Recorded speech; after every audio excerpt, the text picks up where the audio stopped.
Gloria a Dios. Muy buenos días a todos.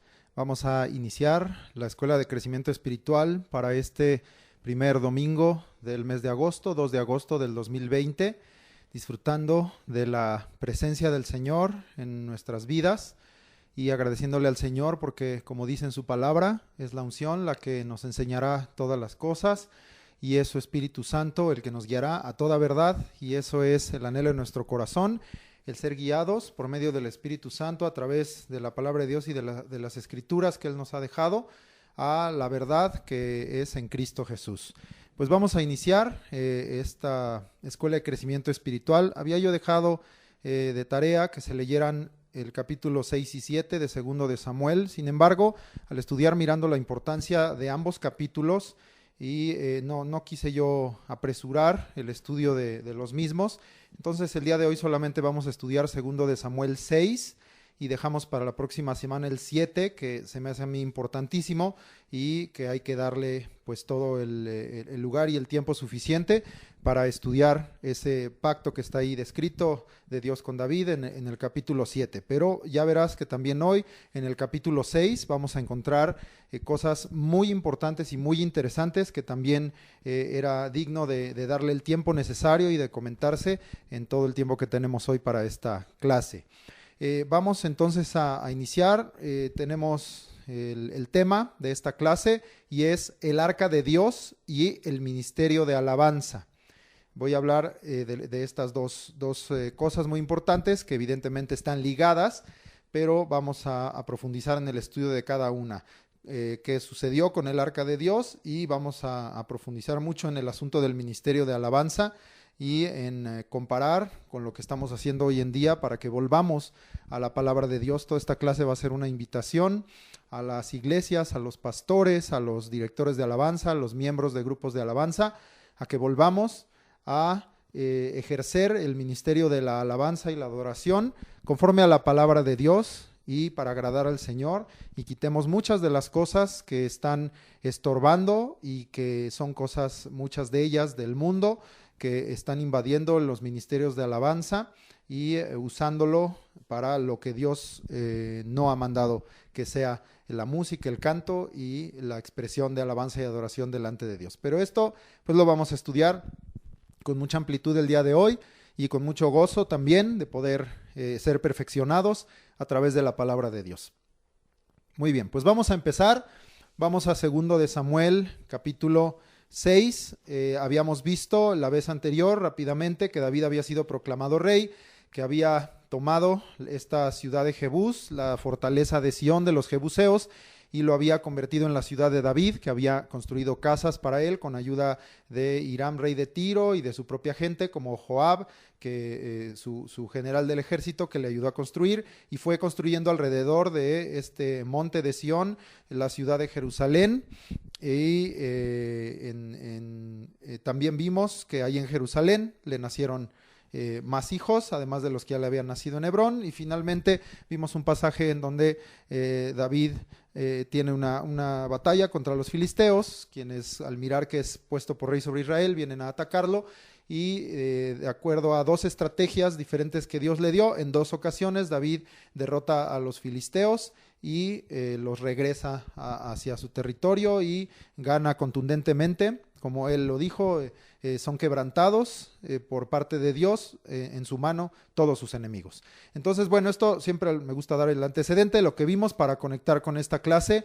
Entonces, lo más importante es que estamos viendo que ya David establece el centro de gobierno de su reino, y veremos también con cuestiones de culto, que hoy vamos a comentar bastante de esto, a Jerusalén, y a partir de aquí, 33 años, David estará gobernando en Jerusalén.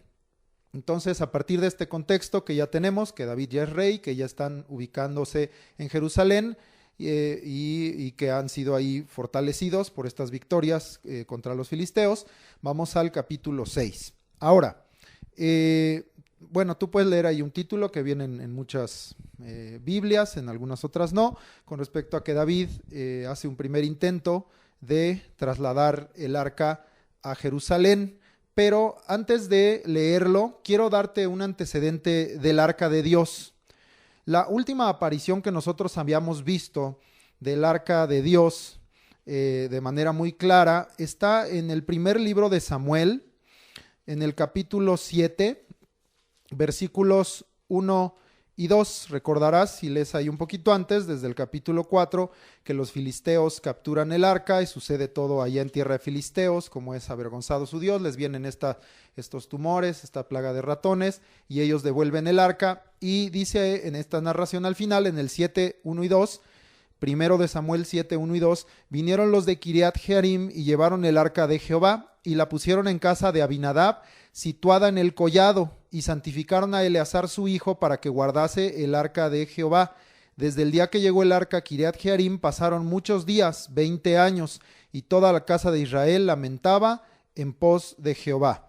Entonces, esta es la última aparición firme, digamos, de localización con respecto al arca de Dios. Quedó en casa de un tal Abinadab, en esta población de Kiriat Jearim, que es en Judá, y quedó a cargo del resguardo del arca de Dios de uno de los hijos de este hombre Abinadab, llamado Eleazar. Son nombres similares a otros que hemos visto en la Biblia, pero son otras personas, son otros personajes que vivían aquí en Kiriat Jearim. Dice ahí también, leímos que el arca estuvo muchos años allí, aquí habla de 20 años, pero vamos a ver que estuvo muchos años en todo el tiempo que todavía estuvo Samuel y después en todo el reinado de Saúl, que sabemos que fue de 40 años. El arca estuvo ahí, eso es lo que vamos a ver ahorita en el contexto del pasaje que vamos a estudiar.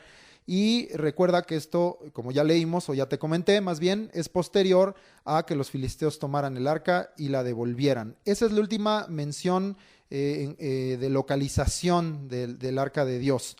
Hay otra mención más adelante, pero solamente es una mención, te la voy a hacer. Hay una mención del arca en primero de Samuel, allá adelantito, en el capítulo 14, en los versículos 18 y 19, ya siendo Saúl por rey, ya estaba en sus primeros años de reinado, y entran en una nueva batalla con los filisteos, y dice aquí en el 14, 18 y 19, y Saúl dijo a Ahías, trae el arca de Dios, porque el arca de Dios estaba entonces con los hijos de Israel. Pero aconteció que mientras aún hablaba Saúl con el sacerdote, el alboroto que había en el campamento de los filisteos aumentaba e iba creciendo en gran manera. Entonces dijo Saúl al sacerdote, detén tu mano. Entonces aquí vemos que Saúl pidió al sacerdote Ahías que la trajera el arca de Dios al frente de batalla, pensando que esto los iba a ayudar contra los filisteos, cuando sabemos en la referencia anterior que leímos del 4 al 7, del capítulo 4 al 7, que por llevarla los filisteos se las quitaron, ¿verdad? Se las llevaron a su territorio. Entonces esto iba a ser un error de parte de Saúl. Sin embargo, dice ahí al final que esto nunca sucedió, es decir, solo le pidió al sacerdote que la trajera, pero nunca la trajo. Entonces el arca permaneció en Kiriat Jearim todo este tiempo. Y en las propias citas vamos a terminar de entender que todo el tiempo estuvo ahí el arca de Dios. Entonces, esta sí es la última mención. Decía yo que la última, digamos, aparición y localización es la que leímos en el capítulo 7 de primero de Samuel. Y este 14 es la última mención que hay del arca. En todo el libro de primero de Samuel y hasta lo que hemos leído de segundo de Samuel, no vuelve a haber mención del arca hasta este capítulo 6. Y ahorita vamos a ver con algunos antecedentes que nos da el libro de Crónicas, qué sucedió, por qué nunca se volvió a mencionar el arca hasta este punto con David. Ahora sí, entonces regresamos a segundo de Samuel 6 y vamos a estudiar la primera sección del 1 al 11, ese primer intento de David de trasladar el arca a Jerusalén. Pero antes de que leamos estos 11 versículos y los estudiemos, te pido por favor que vayas al primer libro de las Crónicas, capítulo 13, versículos 1 al 4, y de nueva cuenta pon ahí un separador porque vamos a estar usando mucho y combinando con el libro de primero de Crónicas para tener completa la narración de esta historia. Y esto que está escrito en primero de Crónicas 13 del 1 al 4 son las razones por las que David deseaba trasladar el arca a Jerusalén. Eso no está escrito en Samuel, está en Crónicas, entonces es importante primero ver estos 4 versículos y ya entonces entrar a la narración que tenemos en segundo de Samuel 6. Vamos a leer primero de Crónicas 13 del 1 al 4. Entonces David tomó consejo con los capitanes de millares y de centenas y con todos los jefes.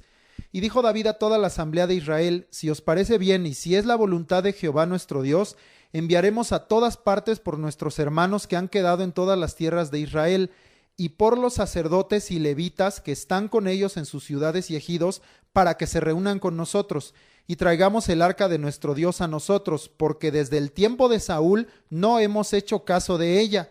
Y dijo toda la asamblea que se hiciese así, porque la cosa parecía bien a todo el pueblo. David tomó consejo, dice ahí, con los principales, ¿verdad? Y con los capitanes del ejército, y hizo asamblea con el pueblo que estaba ahí más cercano. Y David busca tomar consejo, pero deja muy claro ahí que él está buscando que fuera la voluntad de Dios. Dice, si les parece bien en el 2, pero también dice, si es la voluntad de Jehová nuestro Dios. Cuando tomemos nosotros consejo, no tomemos nuestro propio consejo, el consejo de hombres. La Biblia en verdad dice que en una nube de consejeros o en la multitud de consejeros podemos hallar la sabiduría, pero esa sabiduría debe partir de lo alto, debe ser sabiduría de Dios, sabiduría de su palabra, para que ese consejo o el resultado de ese consejo, el consejo que recibas, sea en la voluntad de Dios. Entonces David tomó consejo, pero estaba buscando que fuera la voluntad de Dios. Y vemos aquí que David quería hacerlo en el orden de Dios, porque si solo lees Samuel, te queda la idea que la primera vez o en este primer intento no tomó en cuenta a los levitas y sacerdotes. Sin embargo, esta cita de Crónicas nos hace ver que sí, David quería hacerlo en el orden de Dios y envió por el pueblo, pero dice también por los sacerdotes y levitas que están ahí en sus ciudades, en sus ejidos, porque a quién correspondía, de acuerdo a la ley, el traslado a los sacerdotes y levitas. Ahora, vamos a ver más adelante que al parecer tenían un desconocimiento muy profundo de la ley, tantos años sin tomar en cuenta el arca, sin tomar en cuenta el sacerdocio, sin tomar en cuenta a Dios y todo lo que Dios les había mandado en el desierto con Moisés, pues no hicieron bien las cosas. Pero lo que sí es que sí los estaba llamando, sí había enviado por sacerdotes y levitas para que estuvieran en este asunto de trasladar el arca. Ahora, dice ahí también en el 3 que David quería traer el arca, dice a nosotros. Es decir, aquí no está dando la razón de por qué trasladarla a Jerusalén. Tú recuerda, y esto lo estudiamos la vez pasada, lo leímos, que Jerusalén ya había sido escogida por Dios desde tiempos de Moisés. Dios le había dicho que él iba a escoger el lugar en donde lo iban a adorar, y leímos en el libro de los Reyes la vez pasada que Dios dice que es el lugar que él había escogido para poner allí su nombre y que él había decidido que fuera Jerusalén.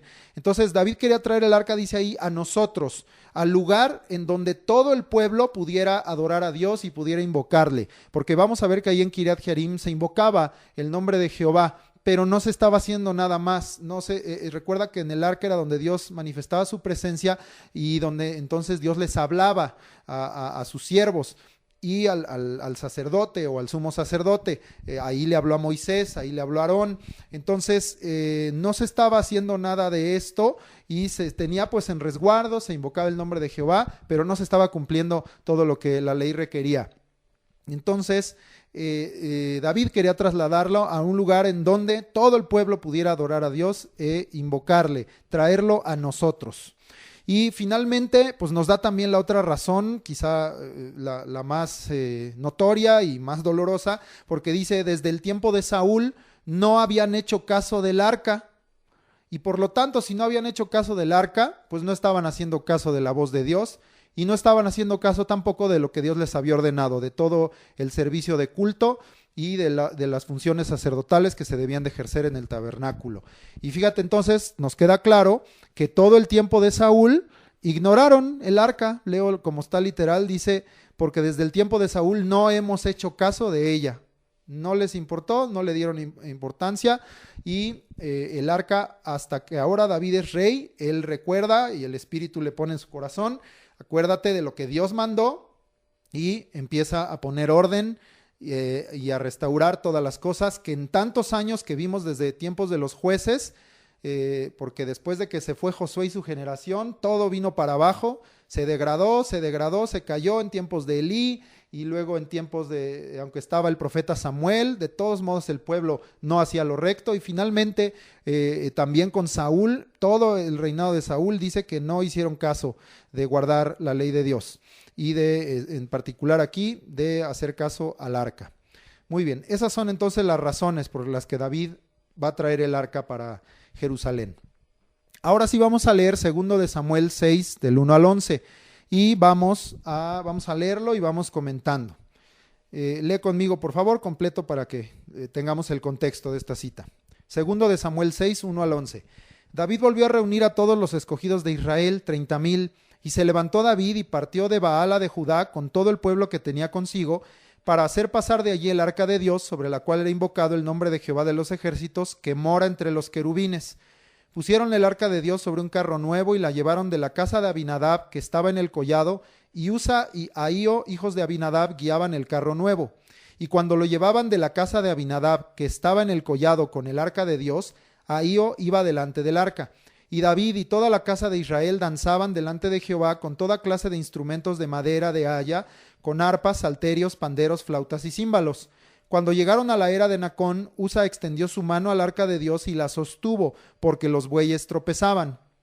Y el furor de Jehová se encendió contra Usa, y lo hirió allí Dios por aquella temeridad, y cayó allí muerto junto al arca de Dios. Y se entristeció David por haber herido Jehová a Usa, y fue llamado aquel lugar Pérez Usa hasta hoy.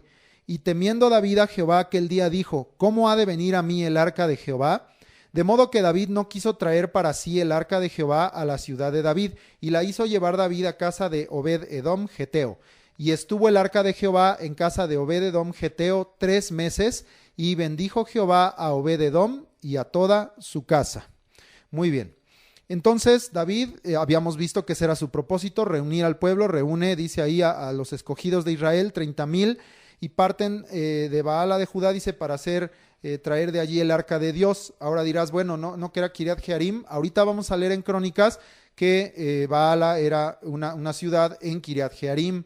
Entonces está hablando exactamente del mismo lugar. El arca estaba en Kiriat Jearim, pero eso lo leemos ahorita en Crónicas. Por eso hay que leer siempre el paralelo. Y dice ahí, se entiende en lo que dice ahí en el versículo 2, que en casa de Abinadab, por años, mientras estuvo ahí el arca, se invocó el nombre de Jehová. Es decir, Dios no dejó de ser adorado, porque dice ahí, para hacer pasar el arca, sobre la cual era invocado el nombre de Jehová, que mora entre los querubines. Entonces, ahí en la presencia de Dios invocaban, ahí en donde Dios descendía en el arca. Recuerda que Él descendía, por eso dice mora entre los querubines, porque la tapa del arca, el propiciatorio, tenía esos 2 querubines, y justo en medio donde las alas de estos querubines tocaban, allí descendía esa columna, descendía la presencia de Dios. Entonces se entiende que en casa de Abinadab se invocó por años el nombre de Jehová. Dios no dejó de ser adorado, ni dejará de ser adorado jamás, pero este era un servicio de culto incompleto. Lo que ellos estaban haciendo no era incorrecto, pero no era completo y no era lo que Dios había mandado. Abinadab era quien resguardaba, habíamos visto su hijo Eleazar, ¿verdad? Era el que estaba encargado junto con su familia. Pero el traslado era una responsabilidad ceremonial, tenía una importancia altísima y debía tener un celo de parte de los sacerdotes y levitas en el traslado.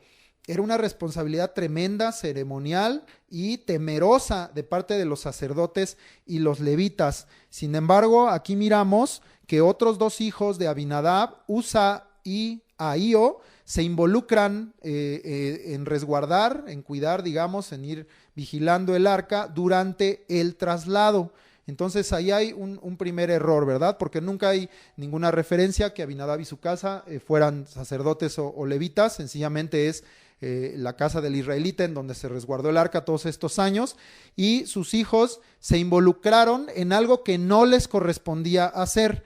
Ellos, si acaso, resguardaron todos estos años el arca, pero no les correspondía trasladarla. Y ahorita vamos a leer cómo tenía que ser trasladada. Primero, ahí está entonces un primer error. Ahora vamos a ver otro asunto. El arca debía ser cargada, no trasladada en un carro, porque aquí leemos que la pusieron sobre un carro nuevo, pero de acuerdo a la ley, el arca tenía que ser cargada. Y ahorita vamos a leer todo esto para que quede bien claro, aunque ya lo hemos estudiado. Esto nos habla porque si allí estaban sacerdotes y levitas que David había convocado, que los sacerdotes estaban en ignorancia. Entonces, bien importante que cuando tú ejerzas un ministerio que Dios te ha dado, tienes que buscar la sabiduría, el conocimiento y la inteligencia de parte de Dios de lo que tienes que hacer. No sirve de nada que tengas una posición o un nombre, te digas maestro, te digas adorador, te digas predicador, te digas evangelista, si no estás haciendo lo que Dios te mandó a hacer. El nombre quizá es lo que menos importe, es la obediencia a lo que Dios te ha mandado a hacer, lo más importante. Y que no estemos haciendo las cosas, porque eso precisamente, esa ignorancia del conocimiento de la palabra de Dios es lo que lleva al pueblo a cometer este tipo de errores y aún a los siervos, porque aquí estaban levitas, sacerdotes, ahí estaba David y estaban cometiendo muchos errores en el primer intento del traslado del arca a Jerusalén. Vamos a leer en Éxodo capítulo 25, versículo 14. Te voy a leer Éxodo 25, 14. Dice, y esto es cuando Dios le manda a Moisés cómo va a ser el arca de Dios. Y hay un detalle que está ahí. 25, 14 de Éxodo dice, y meterás las varas por los anillos a los lados del arca para llevar el arca con ellas. El arca tenía unos anillos de oro en sus costados y había unas varas largas que ellos tenían que hacer de la madera de acacia y recubiertas también de oro para meterlas ahí y con eso cargar sobre los hombros. Ahorita lo leemos más a detalle en otras citas. El arca nunca habla que se usara un carro ni que se usaran bueyes. Ahí está un segundo error. Primero, que gente que no le correspondía ese ministerio se metiera. Cada quien en su lugar. Segundo, que no se hicieran las cosas como Dios lo mandó, quebrantar la palabra. Todo esto son faltas delante de Dios. Tercero, vemos ahí un detalle y que va a ser importante hoy. David entendía que en el arca era donde Dios había determinado que descendiera la presencia de Jehová. Y entonces, en este intento de llevar el arca, él quiere guiar al pueblo, él poniéndose al frente, dando ejemplo, David, esto es correcto, de alabar a Dios con toda clase de instrumentos musicales y con danza. Es decir, David les estaba diciendo, pues tenemos que volver a la adoración a Dios, a alegrarnos en su presencia, a hablar de sus maravillas, a bendecir su nombre. David estaba queriendo enseñar al pueblo a alabar y adorar a Dios como un modo de vida, no como un rito. Y como sabemos que dice en el Salmo 34, alabar a Dios y bendecir su nombre en todo tiempo, ¿verdad? No solo como algo ritual. Es lo que yo a veces les expreso como director de alabanza. No solo alabes a Dios y le cantes cuando estés en la iglesia o oyendo una alabanza. Es en todo tiempo. Cuando te levantas, cuando te acuestas, cuando vas en el camino, como en este caso, cuando hay música, pero también cuando no hay música, en tus oraciones, 7 veces al día, a medianoche, sobre tu cama, como Daniel 3 veces al día. O sea, te puedo decir otra vez todos los ejemplos que hay en la Biblia de que en todo tiempo se debe alabar a Dios. David estaba queriendo enseñarle esto al pueblo, poniéndose por ejemplo, y vamos a ver hoy mucho del asunto de lo que es la alabanza y el ministerio de la alabanza, y vemos aquí un primer antecedente de esto que David estaba intentando hacer y enseñar al pueblo. Regresamos al asunto del arca. Estaba prohibido tocar el arca. Y ahorita vamos a leerlo. Y vemos en este pasaje que Usa la sostiene, extiende su mano y la toca y la sostiene. Porque dice ahí que los bueyes que jalaban el carro tropezaban. Bueno, es que no tendría por qué haber bueyes jalando un carro. Eso ya lo dijimos. Pero además, tercer error, el arca no debía ser tocada por nadie. Vamos a leerlo, hay varias citas al respecto. Y esto nos va a dejar muy claro cómo estuvo totalmente mal este primer intento de traslado del arca. Vamos al libro de Números, Números capítulo 3, y vamos a leer varios versículos de Números 3. Vamos a leer 29, 31 y 38. Y ahorita leemos otros del capítulo 4. Pero vamos a leer Números 3, 29 y 31. Dice, Números 3, 29 y 31. Las familias de los hijos de Coat acamparán al lado del tabernáculo al sur. Ahí lo hice para hacer notar que era Coat. Y dice el 31, a cargo de ellos estarán el arca, la mesa, el candelero, los altares, los utensilios del santuario con que ministran y el velo con todo su servicio. ¿Quién estaba a cargo del arca? Exclusivamente los coatitas, ni siquiera otras familias de Leví, no los meraritas, no los gersonitas, los coatitas exclusivamente. Ahora, ¿qué pasaba si alguien se metía? Vamos a leer el 38. Dice el versículo 38 de ese mismo capítulo 3 de Números. Dice, los que acamparán delante del tabernáculo al oriente, delante del tabernáculo de reunión al este, serán Moisés y Aarón y sus hijos, teniendo la guardia del santuario en lugar de los hijos de Israel. Y mira, esta es primera advertencia, digamos. Y el extraño que se acercare, morirá. El extraño que se acercare, morirá. Dios había establecido perfectamente qué tenían que hacer cada una de las familias de Leví, en este caso leímos de Coat, y qué tenían que hacer en específico Moisés y Aarón como sumo sacerdote y sus hijos como sacerdotes. Y cualquier otro que se metiera, y es la parte final la que retomo, y el extraño que se acercare, morirá. Fíjate que ni siquiera dice el que tocare o el que mirare, porque ahorita te voy a poner otro ejemplo. Sencillamente el que se acercare a hacer algo que Dios no le llamó, que no le correspondía, de acuerdo a la ley, tenía que morir. Pero vamos ahora al capítulo 4. Vamos a leer también de ahí, con todo este asunto del mal traslado que hizo David inicialmente. Números 4, y leemos del 4 al 6. Y dice esta cita: el oficio de los hijos de Coat en el tabernáculo de reunión, en el lugar santísimo, que es donde estaba el arca de Dios, será este. Y aquí está cómo se trasladaba el arca. Cuando haya de mudarse el campamento, vendrán Aarón y sus hijos, es decir, el sumo sacerdote y los sacerdotes, y desarmarán el velo de la tienda y cubrirán con él el arca del testimonio. Iba cubierta, para empezar, por el velo de la propia tienda. Y pondrán sobre ella la cubierta de pieles de tejones. Encima le ponían la cubierta de pieles. Y extenderán encima un paño todo de azul. Entonces tenía 3 capas. Nadie podía verla, nadie podía tocarla, nadie podía acercarse. Y dice ahí, y le pondrán sus varas. ¿Para qué? Para trasladarla, las varas que ya leímos en Éxodo. Sí, y dije hasta el 6, ¿verdad? Bueno, porque después viene que harán con todo lo demás que estaba en el lugar santo. Pero leemos en el versículo 15. ¿Ya viste entonces cómo se trasladaba el arca? Se cubría con el velo, luego con las pieles de tejones, luego con esa tela azul, y se le ponían sus varas para que fuera trasladado. Eso lo tenía que hacer el sumo sacerdote y los sacerdotes, ni siquiera los de Coat. Y vamos a ver en el 15.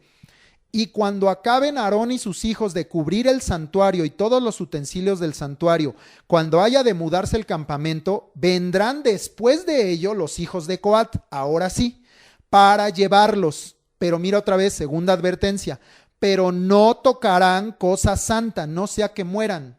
Ni siquiera los coatitas podían tocarlo, por eso las varas. Aarón y sus hijos, o en este caso el sumo sacerdote y los sacerdotes, cumplían esta función de cubrir todo el arca y todos los utensilios, todo lo que estaba en el lugar santo y santísimo, y hasta después de eso venían los coatitas para agarrar las varas, no el arca, y entonces trasladarla, pero no podían acercarse ni tocarla, porque dice, pero no tocarán cosa santa, no sea que mueran. Estas serán las cargas de los hijos de Coat en el tabernáculo de reunión. Qué diferente lo que está mandado por Dios a lo que David, los levitas sacerdotes y estos 2 varones, Usa y Ahío, estaban haciendo, ¿verdad? Nada que ver con lo que Dios había mandado. Y así somos.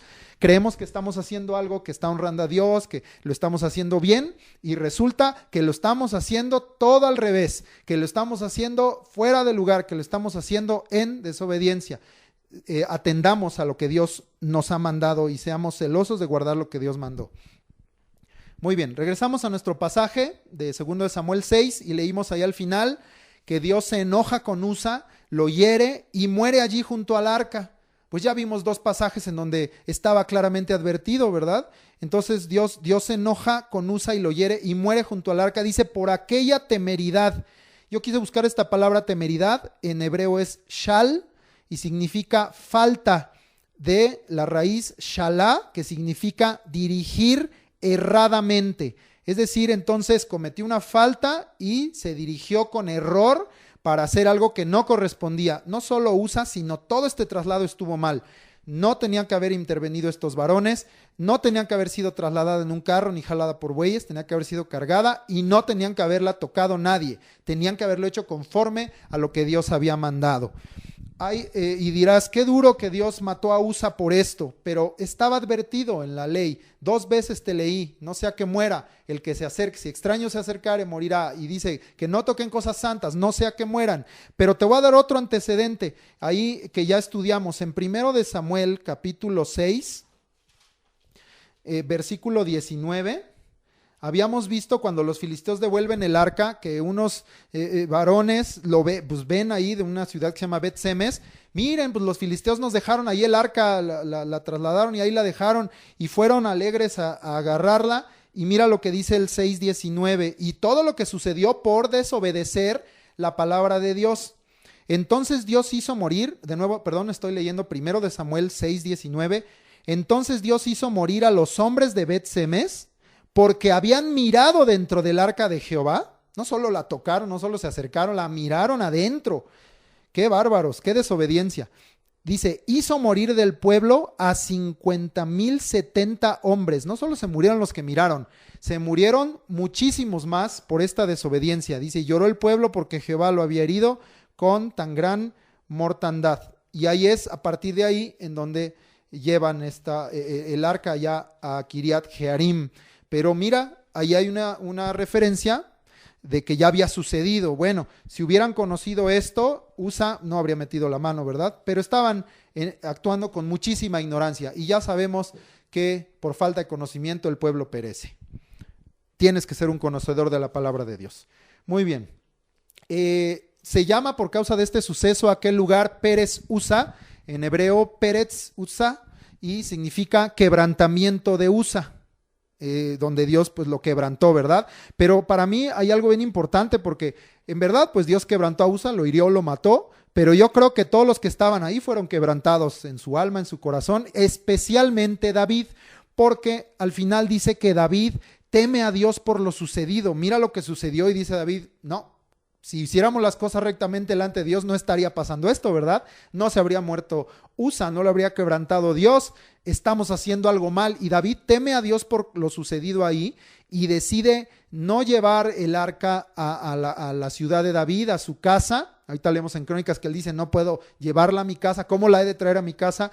Y decide llevar el arca a casa de un tal Obed-Edom Geteo, me imagino que era alguien que estaba ahí cerca, y no lo lleva a la ciudad de David.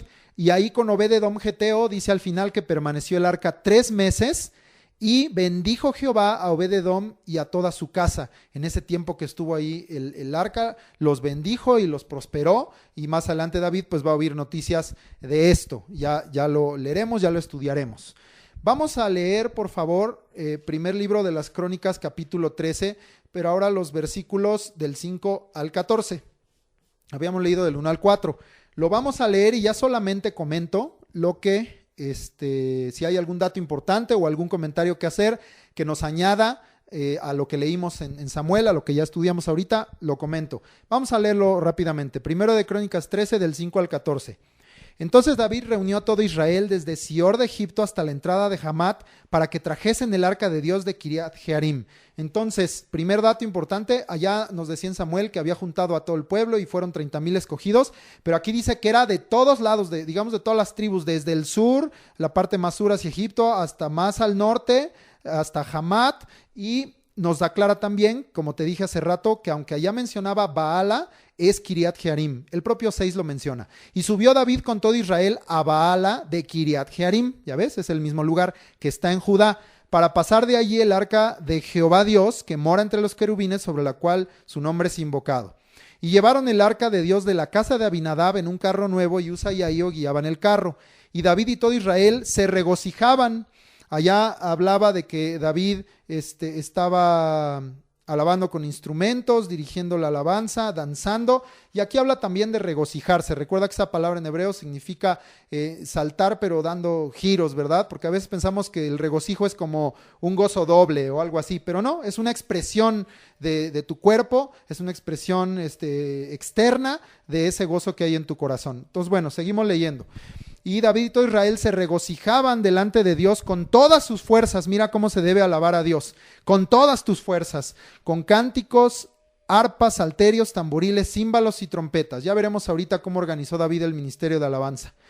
9. Pero cuando llegaron a la era de Kidón, acá nos mencionaba un poquito diferente el nombre. Decía que era la era de Nacón, pero entendemos que es el mismo lugar. Cuando llegaron a la era de Kidón, Usa extendió su mano al arca para sostenerla porque los bueyes tropezaban. Y el furor de Jehová se encendió contra Usa y lo hirió. Y aquí da la razón muy en específico. En Samuel decía, por aquella temeridad. Pues, ¿cuál fue su temeridad? O sea, ¿cuál fue su falta? ¿Cuál fue su error? Dice, porque había extendido su mano al arca y murió allí delante de Dios. Y David tuvo pesar. En la otra dice, temió a Dios, ¿verdad? Le pesó y temió a Dios, porque Jehová había quebrantado a Usa, por lo que llamó a aquel lugar Pérez Usa hasta hoy, que ya vimos que es quebrantamiento de Usa. Y David temió a Dios aquel día y dijo, ¿cómo he de traer a mi casa el arca de Dios? Entonces el plan inicial de David era llevarlo a su casa, a la casa que recuerda el rey de Tiro, Hiram, le estaba ayudando a construir los muros y dándole materiales. Era la casa de David en la ciudad de David, en el monte de Sión. Allí iba a llevar David el arca.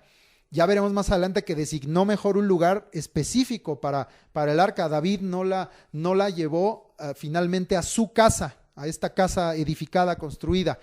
Entonces leo otra vez, y dijo, ¿cómo he de traer a mi casa el arca de Dios? Y no trajo David el arca a su casa en la ciudad de David, sino que la llevó a casa de Obed-edom geteo. Y el arca de Dios estuvo con la familia de Obed-edom en su casa 3 meses. Y bendijo Jehová la casa de Obed-edom y todo lo que tenía. Claro, no descuadra, porque era el lugar donde se manifestaba la presencia de Dios, y en donde está la presencia de Dios hay bendición. En su presencia, que dice el Salmo 16:11, hay plenitud de gozo y delicias a tu diestra para siempre. Y dice que bendijo Dios su casa y todo lo que tenía Obed-edom, y ya le llegarán estas noticias a David. Muy bien. Entonces, ese fue el primer intento de trasladar el arca a Jerusalén, que finalmente pues no se concretó, ¿verdad? Regresamos a 2 de Samuel 6 y vamos a la segunda parte, que es de los versículos 12 al 23. Este es, el segundo intento, aunque aquí sí David finalmente lleva el arca a Jerusalén. Entonces vamos a leer todo lo que está aquí. Ahora, esta cita en 2 Samuel 6:12 empieza diciendo que le dan aviso a David de que en casa de Obed-edom geteo hay bendición, pero el libro de las crónicas nos da un antecedente, otra vez igual que hace rato, nos narra un antecedente en 1 de Crónicas 15 del 1 al 27, que no está narrado en 2 de Samuel. Te empatan esa cita, pero en realidad lo que está narrado en 2 de Samuel está pues ciertos detalles de lo que vamos a leer ahorita, pero está sobre todo al final, en la parte final o combinado, pero da muchos detalles ahorita. 1 de Crónicas 15 desde el 1 hasta el 27 vamos a leer primero para entender cómo fue todo el traslado, este segundo intento de trasladar el arca a Jerusalén. Vamos a leerlo. 1 de Crónicas 15 del 1 al 27. Hizo David también casas para sí en la ciudad de David.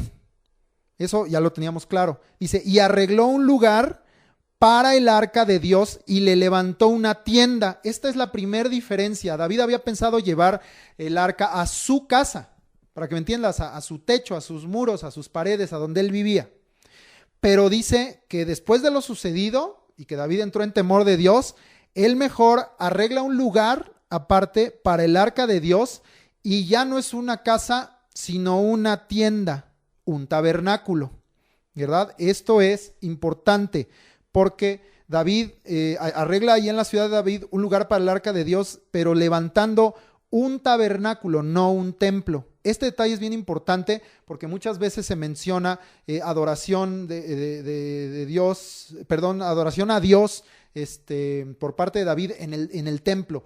No, David no tuvo templo o no construyó templo. Él preparó todo eso, juntó materiales, pero finalmente Salomón fue el que edificó esa casa, fue el que puso ese templo para Dios, el templo de Salomón. Pero en el tiempo de David no hubo templo, ¿eh? Ese detalle es importante y a veces oímos con error esto al pensar que el santuario al que se refiere David muchas veces es un templo, y no es un templo. Es, en primer lugar, obviamente, la presencia de Dios, pero es una tienda, el tabernáculo de David. Muy bien, vamos a seguir leyendo. Versículo 2. Entonces dijo David: el arca de Dios no debe ser llevada sino por los levitas, porque a ellos ha elegido Jehová para que lleven el arca de Jehová y le sirvan perpetuamente. David entiende el error en el primer intento de traslado, todos los errores que ya vimos, y deja bien claro, ordena entonces hacer las cosas en la voluntad perfecta de Dios y de acuerdo a la ley. Dice: no debe ser llevada sino solo por levitas, porque a ellos es a los que escogió Dios para que lleven el arca y para que le sirvan. Todos los demás estábamos haciendo algo que no nos correspondía. Y entonces David, como era un hombre temeroso de Dios y consultaba a Jehová, entiende, o quizá también pues se puso a leer, ¿verdad?, a escudriñar las escrituras, a ver qué decía la ley, y él entiende que hicieron muy mal en el primer traslado, en el primer intento, y ordena que las cosas se hagan de acuerdo a la ley, de acuerdo a la voluntad perfecta de Dios, que en este tiempo estaba en la ley. Vamos bien, seguimos leyendo el 3. Y congregó David a todo Israel en Jerusalén para que pasasen el arca de Jehová a su lugar, el cual le había él preparado. Reunió también David a los hijos de Aarón y a los levitas, de los hijos de Coat, Uriel el principal y sus hermanos 120, de los hijos de Merari, Asaías el principal y sus hermanos 220, de los hijos de Gersón, Joel el principal y sus hermanos 130, de los hijos de Elisafán, Semaías el principal y sus hermanos 200, de los hijos de Hebrón, Eliel el principal y sus hermanos 80, de los hijos de Uziel, Aminadab el principal y sus hermanos 112, y llamó David a los sacerdotes Sadoc y Abiatar, y a los levitas Uriel, Asaías, Joel, Semaías, Eliel y Aminadab, y les dijo: vosotros que sois los principales padres de las familias de los levitas, santificaos vosotros y vuestros hermanos, y pasad el arca de Jehová Dios de Israel al lugar que le he preparado, pues por no haberlo hecho así vosotros la primera vez, Jehová nuestro Dios nos quebrantó, por cuanto no le buscamos según su ordenanza. David congrega a todo el pueblo y también a los hijos de Aarón, a los descendientes de Aarón y a los levitas, para que participen cada uno en su lugar, cada uno en su llamado, pero testificando David y enseñando al pueblo a honrar a Dios. ¿Cuál es la mejor manera de honrar a Dios? A través de nuestra obediencia. David quería hacerlo porque por eso congregó al pueblo. No solo quería que los sacerdotes hicieran su trabajo, le estaba diciendo a los siervos: obedezcan a Dios, pero le estaba enseñando al pueblo: tenemos que obedecer a Dios. Y la obediencia a Dios en este caso es que los levitas sean los que transporten, que los hijos de Aarón sean los que cubran esa arca, que sean los coatitas los que la carguen. Vamos a hacerlo en el orden de Dios, y por eso los llama y les pide cada uno en su lugar que participe. Los sacerdotes y levitas harían su función. ¿Para qué estaría ahí el pueblo? Para glorificar a Dios, para alabar a Dios, para levantar alabanzas, para gozarse en la presencia junto con el rey David. Para eso los convocó. Les estaba enseñando, pero les estaba enseñando también en la práctica. Les estaba enseñando no solo qué, sino cómo hacerlo. Se mencionan ahí las familias de los levitas por sus nombres y el número de cada uno de ellos, y son llamadas las primeras que ves ahí: Coat, Merari y Gersón. Revísalo ahí, versículos 5, 6 y 7. Coat, Merari, Gersón, y hasta ahí dirías, pues de acuerdo a lo que estudiamos, pues esos son las familias de los 3 hijos de Leví, y a quienes se les distribuyó todo el trabajo en el tabernáculo, ¿verdad? Pero vemos ahí descritos en el 8, 9 y 10 3 familias más: los hijos de Elisafán, los hijos de Hebrón, los hijos de Uziel. Entonces dirás tú: ¿ya se inventó David otras 3 familias sacerdotales? ¿Ya se inventó David funciones? ¿O quiénes son estos? No, David estaba haciendo las cosas en el orden de Dios, y vamos a analizar rápido quiénes son estos. Se menciona entonces a Elisafán, a Hebrón y a Uziel. Te los digo cada uno. Elisafán era jefe en Coat. Elisafán era jefe en Coat, y esto está en Números, ahí mismo donde leímos, Números 3, en el versículo 30, que fue el que nos brincamos, a propósito lo hice, dice, Números 3:30, y el jefe del linaje de las familias de Coat, Elisafán, hijo de Uziel. ¿Ok? Entonces, pues ahí ya mencionó dos de los que están aquí. Elisafán dice que era el jefe en Coat y era hijo de Uziel, que es la tercera familia, los hijos de Uziel, que está aquí mencionada. Entonces, ¿qué eran estos? Coatitas, es decir, no era gente extraña o que no correspondiera que estuvieran ahí. Vamos a leer del tercero, Hebrón. Hebrón también era hijo de Coat, es decir, era hermano de Uziel. Y Elisafán pues era nieto, ¿verdad? De Coat. Vamos a leerlo, Números 3:19, allá arribita, Números 3:19, dice, los hijos de Coat por sus familias son Amram, Ishar, Hebrón y Uziel. Entonces ahí están dos de estos tres mencionados. Hebrón y Uziel eran coatitas y Elisafán era hijo de Uziel, era nieto de Coat, también era coatita. Entonces no descuadra nada. Quizá por el número, por el acomodo, por la cantidad de gente que era, porque vemos que eran muchos, en el caso de algunos arriba de 100, otros arriba de 200, pero eran coatitas, entonces era gente que tenía la orden de parte de Dios y el privilegio de participar en este ministerio. Que no te suene raro, está Coat, Merari y Gersón, y después tres familias coatitas, Elisafán, Hebrón y Uziel. Menciona también ahí que los sacerdotes, hijos de Aarón, fueron, dos están ahí mencionados, Sadoc y Abiatar. Abiatar ya habíamos leído que caminaba con David desde hace un tiempo, esto ya lo habíamos estudiado, y eran descendientes de Aarón. Por lo tanto, era a quienes correspondía ejercer y a sus familias el sumo sacerdocio y el sacerdocio. ¿Ok? Entonces, dice que los sacerdotes fueron ahí, y a los que llamó en este tiempo, dos Sadoc y Abiatar. Ahora, algo súper importante. David les dice, y esto pues obviamente es el Espíritu hablando, y dice, ustedes que son los principales padres de las familias de los levitas, ustedes que son los que tienen que servir, ustedes que son los que tienen que hacer esta labor que Dios nos ha mandado a hacer, santificaos. Entonces aquí hay algo muy importante. En donde Dios verdaderamente te ha llamado, tú no solo puedes o no debes ejercer la posición. Es que sí serví con la charola a la cena del Señor porque soy diácono, es que toqué mi instrumento porque soy de alabanza, es que pues abrí la Biblia y le leí a los hermanos unos textos porque soy maestro, pero eso no es suficiente. Para que tú puedas ejercer un ministerio agradable delante de Dios, tiene que ser en santificación. Tienes que estar limpio, tienes que estar puro, tienes que estar agradable delante de Dios, para que no solo lo que tú hagas suba a Dios como una ofrenda agradable, sino tú mismo, y así lo expresaba Pablo, seas un olor fragante, tu propia vida delante de Dios, todo tu ser delante de Dios. Y les dice, santificaos, santifíquense, no solo una posición, sino santificación.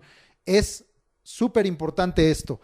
Y si así lo hiciéramos en todos nuestros ministerios, veríamos cómo la presencia de Dios se manifestaría en cada momento y de nuestro culto, ¿verdad? Y en nuestro servicio a Dios. Bueno, también vemos aquí que David les dijo, por no santificarnos, porque dice en el 13, pues por no haberlo hecho así, ahí está hablando de santificarse, y acuérdate que también el obedecer la palabra de Dios te santifica y estás santificando al nombre de Dios. Tú dices, ¿cómo santifico el nombre de Dios? Haciendo lo que Él te mandó, obedeciendo. Es santificado el nombre de Dios cuando tú haces lo que Él mandó. Dice, por no santificarnos, les dijo David, Jehová nos quebrantó.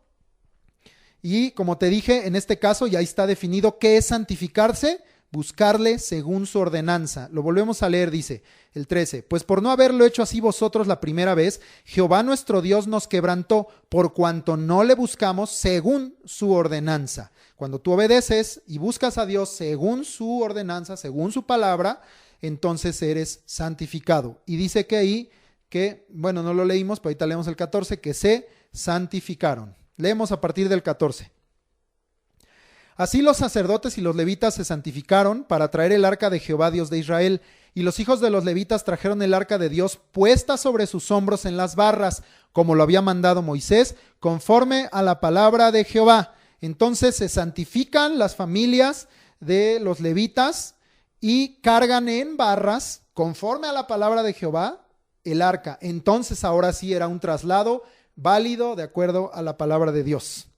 Y vamos a, bueno, esto ya lo leímos hasta el versículo 15.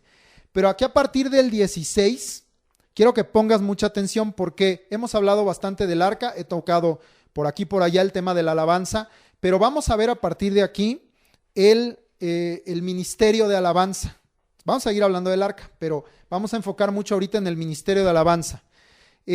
Aquí viene el inicio del ministerio de alabanza que David ordena a los levitas. Ahorita lo vamos a leer, pero yo quiero hacer primero una nota, algo que a mí Dios ayer, el Espíritu Santo me reveló a mi corazón. Porque yo muchas veces, siendo director de alabanza o parte de los grupos de alabanza, meditaba y decía, porque a veces nos preguntan, ¿y los de la alabanza qué son? ¿Son diáconos? ¿Son profetas? ¿Qué son? ¿Verdad? A veces nos dicen, son levitas, pero pues no, yo no soy descendiente de Aarón, yo no soy descendiente de Leví, yo no soy de Israel, ¿verdad? Yo nací en México, entonces no se nos puede llamar levitas, ese es un error que se comete mucho en las iglesias, basado en que aquí eran los levitas los que hacían esta función, pero nosotros no somos levitas, pues sencillamente porque no nacimos en Israel, ¿verdad? Entonces no nos llamen levitas, somos músicos, cantores, que debemos ser adoradores, alabadores de Dios, adoradores en espíritu y en verdad. Eso es lo que somos. Por eso es un ministerio de alabanza y adoración, no de levitas. Pero bueno, quería yo decirte lo que el Espíritu me habló a mi corazón, porque yo muchas veces he dicho, ¿por qué David puso esta función?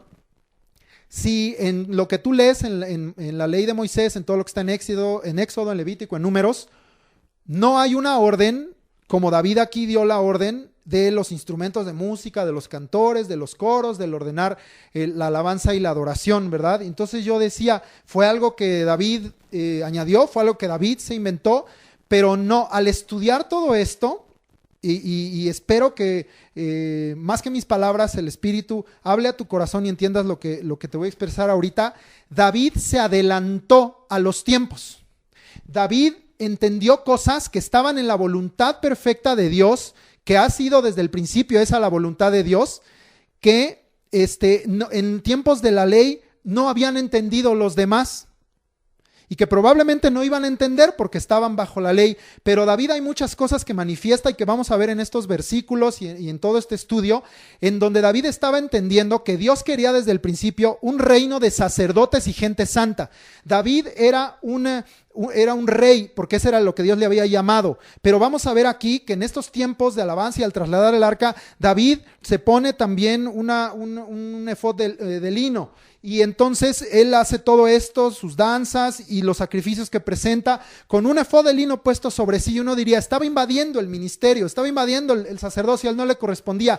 Pero no, David estaba entendiendo cosas. Está tremendo esto, que no eran del pacto de ley, sino del pacto de gracia en Jesucristo. David de veras que era un adelantado totalmente a su época, porque David consultaba a Dios, porque David oraba, porque David amaba a Dios, tenía un corazón conforme al de Dios, y entonces Dios le revelaba y le ponía en su corazón la voluntad perfecta de Dios, lo que Dios desde el principio quería en relación con su pueblo y con sus hijos, y que Dios tenía que haber, y que Dios quería que el pueblo lo entendiera desde el día uno, pero por causa de no entenderlo, y de desobedecer y de querer hacer las cosas fuera de la voluntad de Dios, Dios tuvo que hacerles entender a través de la ley que ellos no podían cumplirlo, que necesitaban la gracia de Dios, que necesitaban una comunión, una relación con Dios. Y David entendió todas estas cosas, y hay muchas marcas de que David se adelantó a sus tiempos, y siendo alguien que vivió bajo la ley, en tiempos de la ley, vivió y experimentó muchísimas cosas en la gracia, similares o más bien idénticas a lo que tú y yo hoy vivimos, al pacto que tenemos en Jesucristo, a un pacto que no es de ley, sino de gracia. Y David entendió esto, y una de estas cosas fue la alabanza, porque yo decía, si en la ley no estaba marcado para los levitas que fueran esto, músicos, cantores, ¿de dónde sacó David esto? Lo sacó de que David entendió que Dios no quería solamente ritos, no quería solamente sacrificios, holocaustos, como Samuel dijo, quería obediencia, quería que pusieran atención a su voz. Y David entendió algo que tú y yo leemos en el libro de Hebreos con respecto a los sacrificios que son hoy delante de Dios, porque para ti, para mí, en el pacto de gracia ya no son sacrificios cruentos, ya no es derramamiento de sangre, no tienes que traer un animal y degollarlo en un altar, porque el sacrificio de Cristo, Él derramando su sangre en la cruz, fue perfecto, fue suficiente y fue eterno. Su sangre fue suficiente y por eso ya no es necesario más sacrificios de sangre. Pero Dios quiere que sigamos sacrificando, y Él nos dijo ahí en Hebreos 13 que hay un sacrificio, el sacrificio de alabanza, que es fruto de labios que confiesan el nombre del Señor. David entendió esto y dijo: nosotros estamos presentando sacrificios delante de Dios, pero Dios no quiere solo ritos, Dios no quiere solo esos holocaustos porque sí, que suba ese humo y ya. Dios lo que quiere es nuestra obediencia, nuestra atención, y yo le he puesto atención a Dios, yo he estado oyendo su voz, y sabes que yo ya entendí que nosotros, como está escrito en el libro de Pedro, somos piedras vivas, que nosotros debemos ser un sacerdocio no solo terrenal sino espiritual, una casa espiritual, un sacerdocio santo para Dios, que le presente un sacrificio vivo, no solamente ese sacrificio cruento conforme a la ley. Y David dijo: yo voy a presentar los sacrificios, sí los voy a presentar, Señor, pero también voy a presentar ese sacrificio vivo de alabanza, ese fruto de labios que confiese el nombre de Jehová, que confiese el nombre de Jesucristo. Por eso el Salmo 51, 17 en adelante dice: Señor, porque tú no quieres sacrificios que yo los daría, dice David, esos sacrificios cruentos yo los daría, Señor, los estoy haciendo, los estoy presentando, pero no es lo que tú quieres, no quieres holocaustos. Los sacrificios de Dios son el espíritu quebrantado, el corazón contrito, humillado. Ese es el que no vas a despreciar, Señor. Abre mis labios y publicará mi boca tus alabanzas. Está escrito ahí más arriba: abre mis labios. David entendió que Dios quiere sacrificios vivos, se adelantó a sus tiempos. Y te voy a dar otra prueba contundente de que David estaba mirando a Jesucristo, porque es el libro de los Salmos, y en específico Salmos de David, es el único libro en el Antiguo Testamento, y de hecho prácticamente en toda la Biblia, con excepción de Apocalipsis, que ahorita lo voy a decir, en donde aparece la palabra o el término aleluya. Cuando Dios en la isla de Patmos le revela a Juan cómo se adoraba en el cielo, el último libro de la Biblia, en donde le revela a Jesucristo como Dios, a Jesucristo como Rey de Reyes, Señor de Señores, ahí aparece que en el cielo se dice aleluya. Aleluya, aleluya. ¿Y quién crees que entendió esto? Más de 1000 años antes, David. Y los salmos de David y el libro de los salmos, pero en particular salmos de David, son los únicos en donde aparece el término aleluya. Ningún otro siervo lo entendió, a ningún otro siervo le fue revelado, y sin embargo David, como era un adelantado a su tiempo, porque él tenía los ojos puestos en Dios, en Jesucristo, entendió esto, y 1000 años antes de que le fuera revelado a Juan en Patmos, él ya alababa a Dios diciéndole aleluya. David entendió cómo se alababa y cómo se adoraba a Dios por la eternidad en el cielo. Era David un verdadero siervo de Dios que conocía y entendía a Dios. Y por eso es que es total y absolutamente válido esto que hizo David, organizar a los levitas, y no rompió la ley. Te voy a decir por qué. Porque los levitas eran los encargados de presentar los sacrificios, pero David perfeccionó ese ministerio.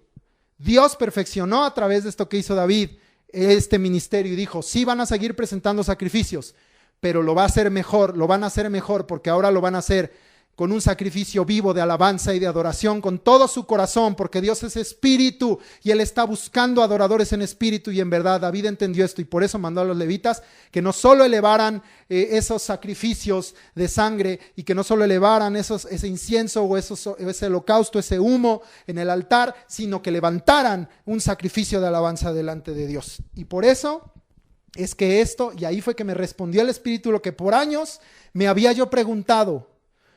Y por eso es que hoy en día también el ministerio de alabanza está basado en todo esto que vamos a estar leyendo y estudiando. Especialmente en el primer libro de las Crónicas está muy detallado el ministerio de alabanza. Que entonces tenemos aquí? Es una invitación a, como lo dije al principio, pastores, directores de alabanza, integrantes de los grupos de alabanza, músicos, cantores, a hacer las cosas como Dios mandó hacerlas, porque están en su palabra, y pongamos orden al ministerio de alabanza que se ha contaminado, se ha corrompido y se ha desviado. Vamos a leer, porque ahorita tenía que hablar esta parte y era muy necesario para que lo entendieras y que el Espíritu te dé a entender por completo todo esto que Dios me reveló en la tarde de ayer. Pero vamos a leer, porque aquí inicia el ministerio de alabanza. No aparecía antes. Hay expresiones de alabanza.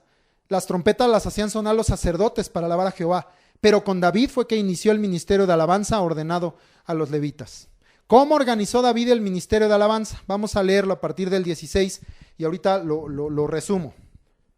Asimismo dijo David a los principales de los levitas que designasen de sus hermanos a cantores con instrumentos de música, con salterios y arpas y címbalos que resonasen y alzasen la voz con alegría. Y los levitas designaron a Emán, hijo de Joel y de sus hermanos, a Asaf, hijo de Berequías, y de los hijos de Merari de sus hermanos, a Etán, hijo de Cusaías, y con ellos a sus hermanos del segundo orden, a Zacarías, Jaasiel, Semiramot, Jehiel, Uni, Eliab, Benaía, Maasías, Matatías, Elifelejú, Micnías, Obed-edom y Jehiel, los porteros. Así Emán, Asaf y Etán, que eran cantores, sonaban címbalos de bronce. Y Zacarías, Jaasiel, Semiramot, Jehiel, Uni, Eliab, Maasías y Benaía con salterios sobre Alamot. Matatías, Elifelejú, Micnías, Obed-edom, Jehiel y Asasías tenían arpas afinadas en la octava para dirigir. Y Kenanías, principal de los levitas en la música, fue puesto para dirigir el canto porque era entendido en ello. Berequías y Elcán eran porteros del arca, y Sebanías, Josafat, Natanael, Amasai, Zacarías, Benaía y Eliezer, sacerdotes, tocaban las trompetas delante del arca de Dios. Obed-edom y Jeías eran también porteros del arca. David, pues, y los ancianos de Israel y los capitanes de millares fueron a traer el arca del pacto de Jehová de casa de Obed-edom con alegría. Muy bien, vamos hasta el 24, me eché uno más. ¿Cómo organizó David el ministerio de alabanza? El ministerio de alabanza debe tener cantores. ¿Por qué? Porque lo más importante es el mensaje, por encima de la música. La música es un recurso y hoy le han dado más importancia a la música que al mensaje. Es más importante el mensaje. Entonces había cantores, también había gente con instrumentos de música. ¿Qué debe haber en el ministerio de alabanza? Cantores y músicos, pero los dos con la misma función, porque dice unos resonando, esos son los instrumentos, y los otros alzando la voz con alegría. Yo hoy veo que los tiempos de alabanza en algunas iglesias, ahora que he podido ver por estos tiempos de la pandemia, en otras iglesias, están, perdónenme, depresivos. Cantan puras canciones que les dicen cortavenas, ¿no? O sea, te dan ganas de tirarte al Señor a llorar. No es un quebrantamiento. Y digo yo, ok, a lo mejor en un tiempo de adoración pudieras estar en un quebrantamiento delante de Dios, pero el tiempo de alabanza es un tiempo de voz, de alegría, es un tiempo de júbilo, de celebración, y se ha perdido eso en la alabanza, y hoy todo es con ese ambiente así como depresivo, como tristón. Eso no es a lo que fueron llamados los músicos y cantores. Fuimos llamados a hacer resonar los instrumentos y alzar la voz con alegría delante de Dios. Ahora, ¿cómo organizó David el ministerio? Había directores de alabanza. Tiene que haber alguien que tenga sabiduría de parte de Dios, el llamado de parte de Dios, que tenga esa experiencia y el conocimiento para dirigir. Había directores de alabanza. Los primeros tres nombrados fueron Emán, Asaf y Etán. Son los tres primeros que están aquí nombrados. Ahora, dice ahí un poquito más abajo que estos directores eran cantores y músicos.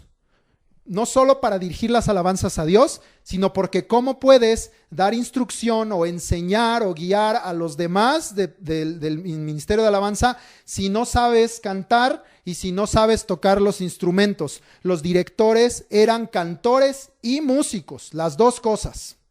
Ahora, estos eran los directores principales, pero narra a unos a los que les llama del segundo orden. Esto significa que el grupo de alabanza o el ministerio de alabanza también había músicos y cantores sujetos a los directores. Dios pone orden Dios pone una línea de autoridad y estaba David como rey. Y eso también lo puedes leer más adelante en 1 de Crónicas 26, ahí está muy muy claro cómo habla, en el 25, perdón, cómo dice que estaban sujetos al rey Emán, Asaf, Jedutún, y sujetos a ellos los músicos y cantores que participaban con ellos en sus turnos. Entonces aquí les llama, en este pasaje de 1 Crónicas 15, les llama de segundo orden. Entonces, músicos y cantores sujetos a los directores. Porque hoy en los grupos de alabanza hay mucha rebeldía. Y dicen, pues como yo ya también sé tocar o yo también sé cantar, pues entonces a mí me correspondería la posición del director de alabanza. No, esa solo la da Dios. Y si a ti Dios te ha puesto sujeto a alguien, sujétate. Porque así es como vas a agradar a Dios y tu alabanza va a ser hermosa delante de Dios. La rebeldía pudre la alabanza. La rebeldía, la desobediencia en los grupos de alabanza destruye la alabanza y la hace horrible en lugar de hermosa delante de Dios. También dice ahí que los instrumentos estaban afinados. Y esta crítica yo sí la hago directamente. Si hay grupos, instrumentos y voces desafinadas en el planeta, tristemente son los grupos de alabanza. Qué triste cuando que Dios hay que darle lo mejor y lo más excelente. Y si tú no estás capacitado para eso, a lo mejor es porque no te corresponde estar ahí. Y si tienes que estar ahí, pues entonces prepárate, afínate, aprende, crece. Porque dice ahí que todos los instrumentos estaban afinados. Afinadas las cuerdas, afinados los instrumentos y afinadas las voces, porque a Dios hay que darle lo mejor. En los Salmos dice que le cantemos y que lo hagamos bien y que lo hagamos con inteligencia. Así tiene que ser la alabanza y hay que ser cuidadosos en eso, porque es muy común, tristemente, que los grupos de alabanza no son ni para afinar la guitarra. Siguiente que dice ahí, que tenían gente entendida para el canto y los coros. Había uno ahí que mencionan, incluso más abajo lo mencionan como un maestro del canto, Kenanías. Es lo que yo te decía, porque es para Dios, porque es con excelencia, porque tienes que entregar al Señor. No es un hobby de fin de semana, no somos rockeritos de garage, no somos alguien que pues para presumirle a la gente, ay sí, yo toco el tal instrumento en la alabanza. Eso no sirve de nada, eso no alaba a Dios que estés buscándolo en oración, en la palabra, que te estés preparando, que estés afinando tu instrumento, que estés mejorando y que el día que vengas lo hagas para Él y digas, ahí va mi mejor alabanza, mi mejor adoración, mis mejores acordes, todo lo que he crecido, todo lo que he aprendido para ti, Señor, no para mí. No, basta ya de grupos de alabanza que se quieren hacer famosos, que se llaman salmistas, que se llaman ahora artistas cristianos, que ya ni siquiera es alabanza y adoración, es música cristiana, y la alabanza y adoración casi es una categoría ahí en el rincón hasta el fondo para los religiosos como yo. No, ahora ya son que cumbia cristiana, que ranchera cristiana, que reggaetón cristiano, que hip hop cristiano. Ahora ya están en las tendencias del mundo, cuando que no es así. La excelencia que nosotros levantemos debe ser única y exclusivamente para Dios. Pero esto va a partir también de que hay mucha gente, y aquí yo sé que algunos van a decir, ya me tiró piedra o ya me lastimó. No es mi intención. Mi intención es que tú busques a Dios y le preguntes, Señor, ¿en dónde tú me has llamado a servir? ¿Qué capacidades me has dado? Porque hay mucha gente en grupos de alabanza que no corresponde, porque no son gente entendida para el canto, porque no son gente entendida para los instrumentos, pero a fuerza quieren estar ahí. Y yo te he dicho una cosa, no hagas la voluntad permisiva, haz la voluntad perfecta de Dios. No le digas, pues Dios, ¿me dejas estar en el grupo? Pues te va a decir, pues sí, pues pásale, pero yo no te llamé a eso. A lo mejor yo te quería allá afuera evangelizando, pero pues pásale. No le preguntes, no le pidas permiso, sino dile, Dios, ¿cuál es tu voluntad? Y eso es lo que entonces tú te goces en hacer, porque los grupos de alabanza dice que tiene que ser gente entendida, maestros del canto, maestros de la música. Esos son los que Dios llamó, porque son a los que Dios les entregó esas capacidades. También dice ahí, y esto está bien claro, que los sacerdotes seguían ligados al ministerio de alabanza, trompetas tocadas por los sacerdotes delante de Dios. Recuerda que las trompetas tenían dos funciones, ¿verdad? Que bueno, ahorita más adelante lo vuelvo a comentar, pero tenían esas dos funciones, que era de llamar al pueblo, es decir, de tenerlo en advertencia, y como recordatorio. Todo esto viene a partir de las trompetas de plata que Dios le mandó a hacer a Moisés. Era para recordatorio y era para mantener alerta al pueblo o avisado de todas las cosas. Entonces está ligado, no es un ministerio independiente, porque ahora dicen, ya hicimos nuestro grupo, vamos a grabar nuestro disco y vámonos de gira y vámonos a hacernos famosos. No es así. El grupo de alabanza tiene que permanecer sujeto a la iglesia local, sujeto al pastor, sujeto a los ancianos, sujeto a la doctrina, y tiene que ejercer su ministerio donde Dios los llamó, en su iglesia local. Ahí Dios te llamó, ahí tú tienes que permanecer, porque es a donde Dios te llamó. Si a otros Dios los llamó a otra cosa, como evangelistas o como misioneros, eso es otro asunto. Pero los ministerios de alabanza deben ejercer su ministerio en la iglesia local y deben estar sujetos, porque pasa mucho con los grupos de alabanza que se desligan y empieza a venir otra vez actitudes de soberbia, de rebeldía, de desobediencia, aún al propio pastor. También hago un llamado a los pastores: involúcrense con sus grupos de alabanza. No digan, pues como yo no sé música, pues ahí los dejo. No, pastor, pero tú tienes la autoridad de Dios, tú tienes el consejo sabio, tú tienes la palabra y tú puedes observar cosas que estén incorrectas o cosas buenas que se puedan perfeccionar en tu grupo de alabanza. No seas ajeno al grupo de alabanza, involúcrate y crece junto con ellos y ayúdalos a crecer. En 1 Crónicas 16:5, que no lo leímos, añade una cosa, dice Asaf el primero, el segundo después de él Zacarías, y dice, y otros nombres con sus instrumentos de salterio y arpa, pero Asaf sonaba los címbalos.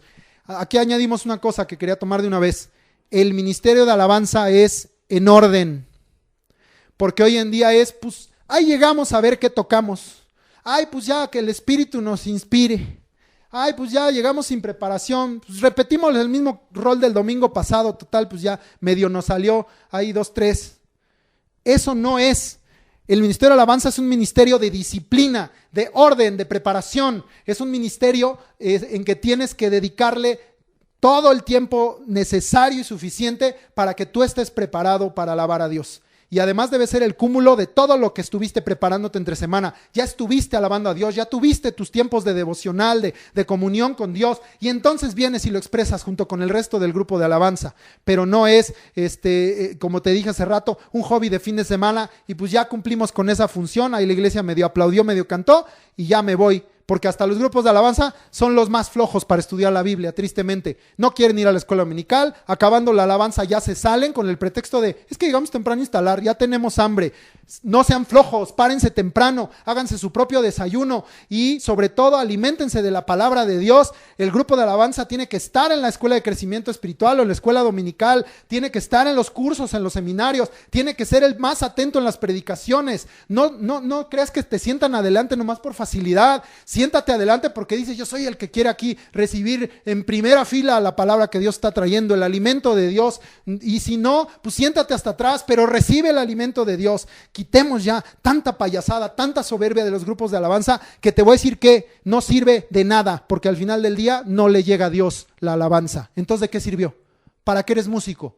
¿Para qué te subiste a una plataforma? ¿Para qué cantaste si Dios no fue alabado? No serviste de nada. Y un instrumento que no sirve se tira. Mejora las cosas conforme a la voluntad de Dios. Y voy a seguir hablando del ministerio de alabanza.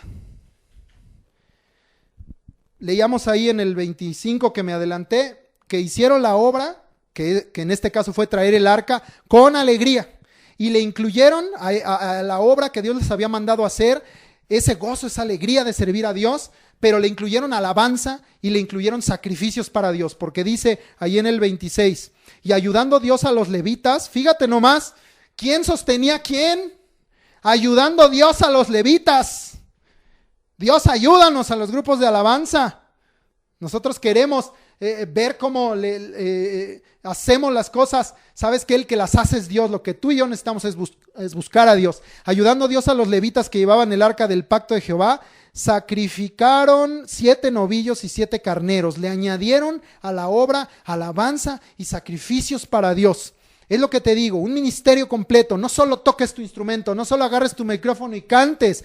Dale un sacrificio vivo de alabanza a Dios. Añádele alegría, añádele alabanza. No te quedes callado. A mí me desespera mucho cuando el grupo de alabanza, ves al de la batería está bostezando, ves al del bajo ahí dando nomás 2 notitas y ni canta. Yo le digo al grupo de alabanza, canten al Señor, aunque estén tocando, alaben. Si tienen oportunidad de moverse, pues también dancen, brinquen, gócense. Sean sinceros, sean honestos, que sea una alabanza real, no para mí, no porque yo se los pedí, no es requisito para el grupo de alabanza, es porque eso es lo que deberíamos expresar y manifestar al pueblo, un verdadero gozo, una verdadera alegría. A veces yo no me puedo mover mucho porque estoy en el piano, no puedo alzar mis manos, pero en cuanto tengo oportunidad, ahí estoy, Señor, y levanto mi cabeza, y si puedo levantar una de mis manos, lo hago, y a veces le digo a la iglesia, ojalá pudiera estar ahí abajo contigo en las sillas, porque así podría estar saltando y brincando y adorando. Ahí hay veces que hasta me brinco y me bajo de la plataforma para ver si el pueblo se anima viéndome ahí a hacer locuras, a hacerlas junto conmigo porque son para Dios.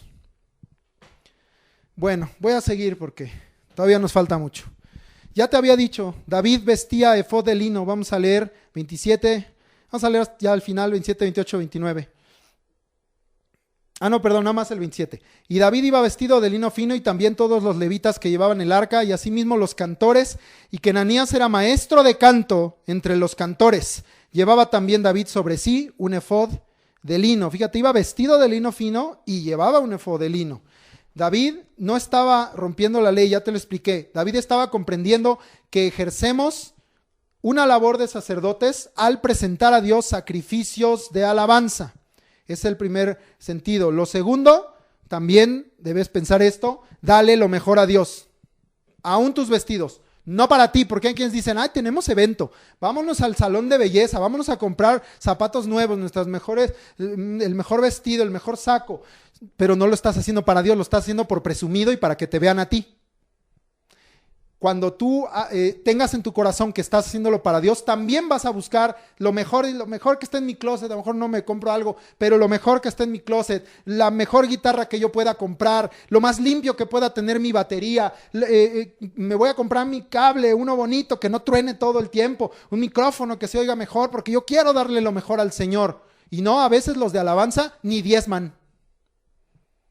No entienden lo que es ofrecer a Dios. No, es que yo ya gasté mucho en mi bajo, entonces no diezmo, ya gasté mucho en mi trompeta, entonces no, yo ya no tengo que diezmar. Mi servicio a Dios es mi ofrenda, es mi diezmo. Mentira, ¿dónde dice eso la Biblia? Los alabadores y adoradores deberían ser los primeros que entendieran eso. Los primeros que supieran lo que es un sacrificio, lo que es presentarle a Dios una ofrenda, lo que es traer a Dios, tributar a Dios delante de su presencia. Deberían ser los primeros que pasaran a entregar sus diezmos y sus ofrendas en el alfolí. Pero no sucede así. Yo los exhorto a que vuelvan a lo que es, dale lo mejor al Señor, aún hasta tus vestidos, dale lo mejor al Señor. Prepárate, peínate, caray, a veces que llegan hasta con los piojos brincándoles en la cabeza. Vamos a seguir leyendo. Y antes de seguir aquí en Crónicas, en el 28 y 29, vamos a regresar a 2 de Samuel y vamos al 6, y no habíamos leído del 12 al 15. Para continuar con esta historia y comentamos, fue dado aviso al rey David diciendo, Jehová ha bendecido la casa de Obed-edom y todo lo que tiene a causa del arca de Dios. Entonces David fue y llevó con alegría el arca de Dios de casa de Obed-edom a la ciudad de David. Se cumple entonces el propósito, la obra que Dios le mandó hacer. Y cuando los que llevaban el arca de Dios habían andado 6 pasos, él sacrificó un buey y un carnero engordado, ni se esperó. Luego dijo, no, tenemos que adorar a Dios. Y él le pone ejemplo al pueblo. 14, y David danzaba con toda su fuerza delante de Jehová, y aunque, no, es que yo soy el rey, es que yo soy el pastor, entonces me tengo que ver bien, no puedo despeinar, no puedo, la corbata no se me pueden checar. No, David siendo el rey, le puso ejemplo al pueblo, los pastores tienen que gozarse, a veces los ponen en la primera fila y apenas si aplauden.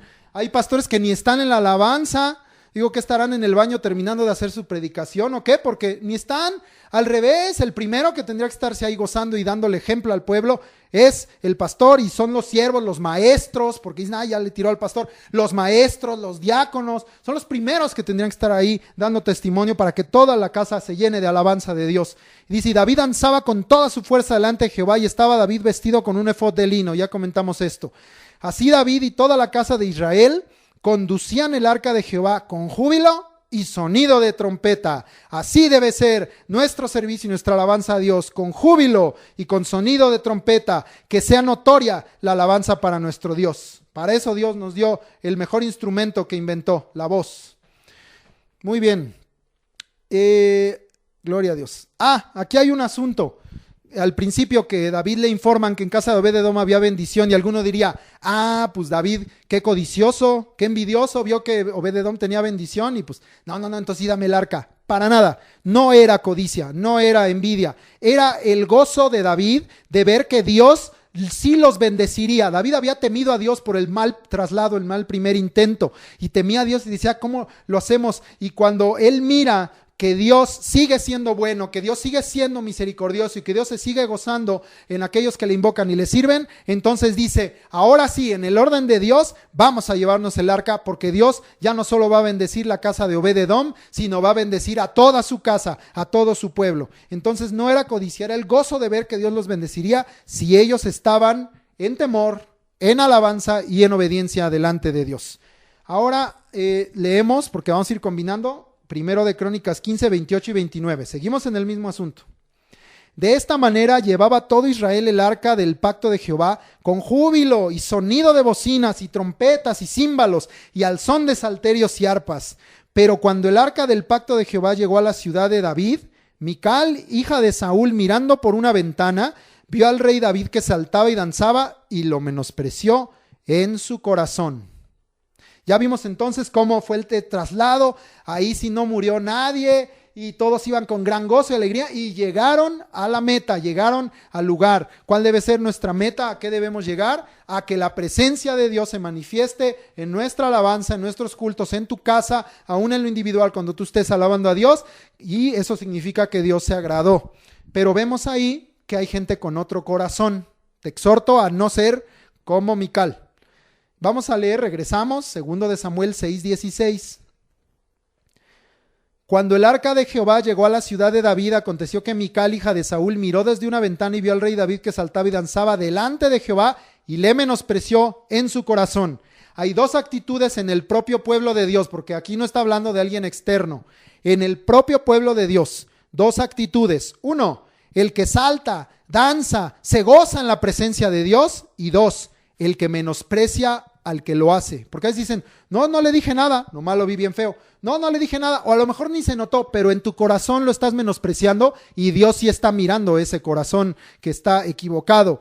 Y a los que saltan, danzan y se gozan en la presencia de Dios, no lo dejes de hacer. No lo dejes de hacer, porque a veces van y te dicen, qué ridículo eres de danzar, de brincar, que te caíste, qué ridículo eres. A mí me lo dijeron de niño, vino un primo y me dijo, te brincan los cachetes como bulldog, así me dijo. Y fui con mi mamá y le dije, ya no quiero danzar porque dice mi primo que me brincan los cachetes. Y mi mamá me dijo, ¿qué te importa lo que diga él? Tú estás danzando para el Señor y quédate aquí conmigo. Mi mamá solía sentar siempre hasta atrás, ahí en el salón su fiesta. Quédate conmigo acá atrás y tú y yo vamos a danzar y vamos a saltar y vamos a alabar juntos al Señor para que ya no te vea aquel que te menosprecia y que te insulta porque tú quieres alabar al Señor a los 5 años.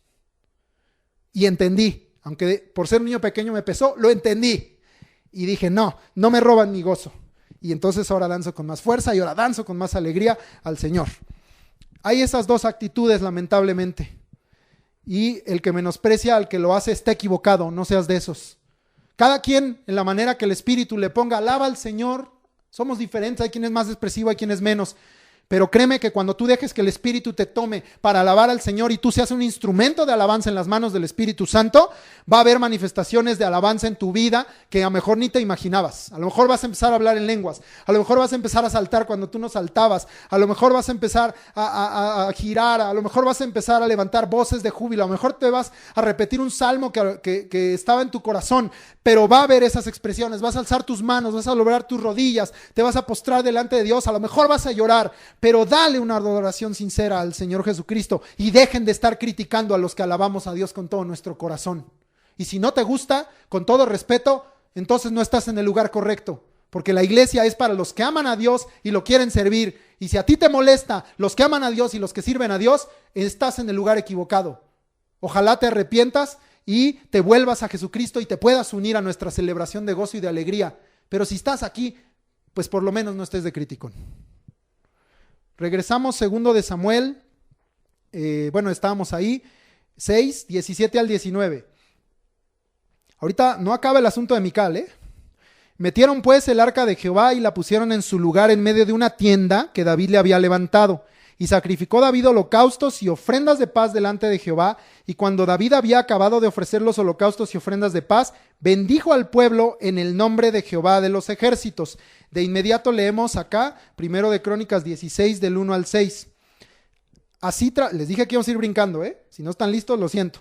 Así trajeron el arca de Dios y la pusieron en medio de la tienda que David había levantado para ella, y ofrecieron holocaustos y sacrificios de paz delante de Dios. Y cuando David acabó de ofrecer el holocausto y los sacrificios de paz, bendijo al pueblo en el nombre de Jehová. Y repartió a todo Israel, así a hombres como a mujeres, a cada uno una torta de pan, una pieza de carne y una torta de pasas. Y puso delante del arca de Jehová ministros de los levitas para que recordasen y confesasen y loasen a Jehová Dios de Israel. Asaf el primero, el segundo después de él Zacarías, Jehiel, Semiramot, Jehiel, Matatías, Eliab, Benaía, Obed-edom y Jehiel, con sus instrumentos de salterios y arpas, pero Asaf sonaba los címbalos. También los sacerdotes Benaía y Jahaziel sonaban continuamente las trompetas delante del arca del pacto de Dios. El arca es traída a Jerusalén, es puesta en la tienda o tabernáculo que David había levantado, y David ofrece delante de Dios sacrificios de paz y holocaustos con los sacerdotes y con el pueblo. ¿Qué estaba haciendo David? David estaba restaurando el culto, el servicio, la adoración a Jehová. No solo era trasladar el arca era solo un objeto, pero Dios les había mandado que le adoraran en el lugar de su presencia. Y David estaba restaurando esto que por muchos años por siglos se había perdido. Después de que Josué y su generación se fueron, siglos en el tiempo de los jueces, y con Elí y con Samuel y con Saúl, no se había hecho esto. Y David está restaurando el culto, el servicio y la adoración a Jehová. Después de esto dice que David bendijo al pueblo en el nombre de Jehová. Y repartió a todo el pueblo pan, carne, torta de pasas, y cada uno volvió a su casa. Aquí leímos hasta esta parte. Bueno, lo de que volvieron a su casa ahorita te lo leo. Pero que quede claro una cosa. Cuando nos congregamos, que sea para adorar y servir a Dios. Por una sencilla razón: Él es Dios. Pero cuando tú y yo lo hacemos en espíritu y en verdad y con sinceridad en el corazón, Dios nos bendice. Y siempre, y yo testifico esto, cuando tú viniste a servir y adorar a Dios de corazón, siempre salimos del culto y volvemos a casa con más bendición, con bendición añadida de todo tipo. Porque aquí se fueron, dice ahí, con pan, con carne, con unas tortas de pasas. Eso era una bendición quizá material. Pero tú y yo salimos con todo tipo de bendiciones, espirituales, morales, físicas, materiales. Dices, fui al culto y salí sano. Fui al culto y salí libre. Fui al culto y un hermano se acercó y me dio una ofrenda. Fui al culto y salí lleno de gozo. Fui al culto y aprendí algo nuevo. Dios, cuando tú vienes a servirle y adorarle, tú sales diferente. No sales igual, vuelves a casa con una bendición añadida. El libro de Crónicas añade, leímos que David puso ministros que estuvieran continuamente haciendo 3 cosas: recordando, confesando y loando a Jehová Dios de Israel. Y muchos piensan que esto es solo una cosa de la ley, el sacrificio continuo, que no se debía detener, que no debía parar, que no se podían apagar las lamparillas, que no podía dejar de haber holocaustos. Pero para nosotros la alabanza y la adoración a Dios también debe ser un acto de continuo, un modo de vida, como te dije hace rato, desde que te levantas hasta que te duermes, y aún en tu cama, que tu lengua alabe al Señor. Crónicas añade que David puso estos ministros que estuvieran continuamente haciendo 3 cosas: recordando, confesando y loando. Loar significa alabar a Jehová Dios de Israel. ¿Y qué crees? Pues estos que eran sacerdotes, levitas. Entonces hoy tú y yo, y en esto hago responsables sobre todo a los padres de familia en los hogares, hay una función sacerdotal que tú debes cumplir continuamente en tu casa, no solo en la iglesia. Esto ya no es solo para el director de alabanza, es para todos. Constantemente recuerda en tu casa a Dios, a Jesucristo, al Espíritu Santo.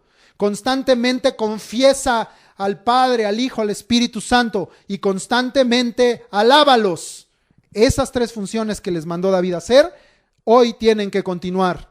Y el principal lugar en donde se debe hacer es en tu casa, aunque también lo haremos en la congregación. Los alabadores continuamente alabando, pero los sacerdotes, dice ahí, continuamente sonando la trompeta, recordando y advirtiendo. Y hoy tú eres las 2 cosas, eres sacerdote para Dios y eres un alabador en espíritu y en verdad, o debes serlo, continuamente alabando como alabador y continuamente recordando y enseñando, instruyendo, advirtiendo, haciendo sonar trompeta como sacerdote. Dios nos va a demandar todo esto. Ahí en 1 Crónicas 16, del 7 al 36, solo lo voy a leer y al final hago unos comentarios pequeñitos para que veas qué resultó de este orden en el ministerio de alabanza que hizo David. Pero solo lo voy a leer y vamos a disfrutarlo. 1 Crónicas 16, del 7 al 36. Entonces en aquel día David comenzó a clamar a Jehová por mano de Asaf y de sus hermanos. Alabad a Jehová, invocad su nombre, dad a conocer en los pueblos sus obras, cantad a él, cantadle salmos, hablad de todas sus maravillas, gloriaos en su santo nombre, alégrese el corazón de los que buscan a Jehová. Buscad a Jehová y su poder, buscad su rostro continuamente, haced memoria de las maravillas que ha hecho, de sus prodigios y de los juicios de su boca. Oh vosotros, hijos de Israel, su siervo, hijos de Jacob, sus escogidos, Jehová, Él es nuestro Dios, sus juicios están en toda la tierra. Él hace memoria de su pacto perpetuamente y de la palabra que Él mandó para 1000 generaciones, del pacto que concertó con Abraham y de su juramento a Isaac, el cual confirmó a Jacob por estatuto y a Israel por pacto sempiterno, diciendo: a ti daré la tierra de Canaán, porción de tu heredad. Cuando ellos eran pocos en número, pocos y forasteros en ella, y andaban de nación en nación y de un reino a otro pueblo, no permitió que nadie los oprimiese, antes por amor de ellos castigó a los reyes. No toquéis, dijo, a mis ungidos, ni hagáis mal a mis profetas. Cantad a Jehová toda la tierra, proclamad de día en día su salvación, cantad entre las gentes su gloria y en todos los pueblos sus maravillas. Porque grande es Jehová y digno de suprema alabanza y de ser temido sobre todos los dioses. Porque todos los dioses de los pueblos son ídolos, mas Jehová hizo los cielos. Alabanza y magnificencia delante de él, poder y alegría en su morada. Tributad a Jehová, oh familias de los pueblos, dad a Jehová gloria y poder, dad a Jehová la honra debida a su nombre, traed ofrenda y venid delante de él, postraos delante de Jehová en la hermosura de la santidad. Temed en su presencia toda la tierra, el mundo será aún establecido para que no se conmueva. Alégrense los cielos y gócese la tierra y digan en las naciones: Jehová reina. Resuene el mar y su plenitud, alégrese el campo y todo lo que contiene. Entonces cantarán los árboles de los bosques delante de Jehová, porque viene a juzgar la tierra. Aclamad a Jehová, porque él es bueno, porque su misericordia es eterna. Y decid: sálvanos, oh Dios, salvación nuestra, recógenos y líbranos de las naciones, para que confesemos tu santo nombre y nos gloriemos en tus alabanzas. Bendito sea Jehová, Dios de Israel, de eternidad a eternidad. Y dijo todo el pueblo: amén. Y alabó a Jehová. Amén. Gloria a Dios. Gloria a Dios. Desearía estar en la congregación ahorita, porque esto habría despertado un aplauso para el Señor. Ahí en tu casa, dale un aplauso al Señor. Gloria a ti, Señor. Gloria a ti. Aquí mi aplauso se oye uno solito, pero en los cielos está resonando la alabanza para el Señor. Gloria a Dios. David organizó el ministerio de alabanza, pero de inmediato lo puso por obra. Eso está aquí manifestado en este salmo que leímos. Mira todo lo que incluye este salmo. Incluye alabanza, incluye recordatorios al pueblo, hacer memoria, incluye testimonios. Dios es el objeto de la alabanza. contiene enseñanza e instrucción. Este salmo nos lleva a reconocer, llevaba al pueblo a reconocer las virtudes de Dios y adorarle, porque habla de postrarse y de temerle. Eso es adorar.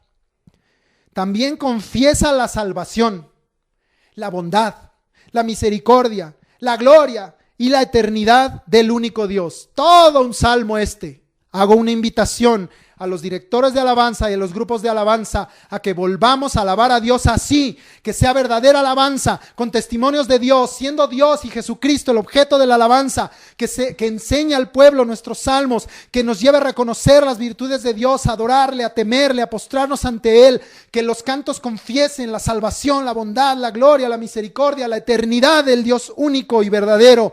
Esa es la alabanza que Dios merece, no cantos tontos y repetitivos.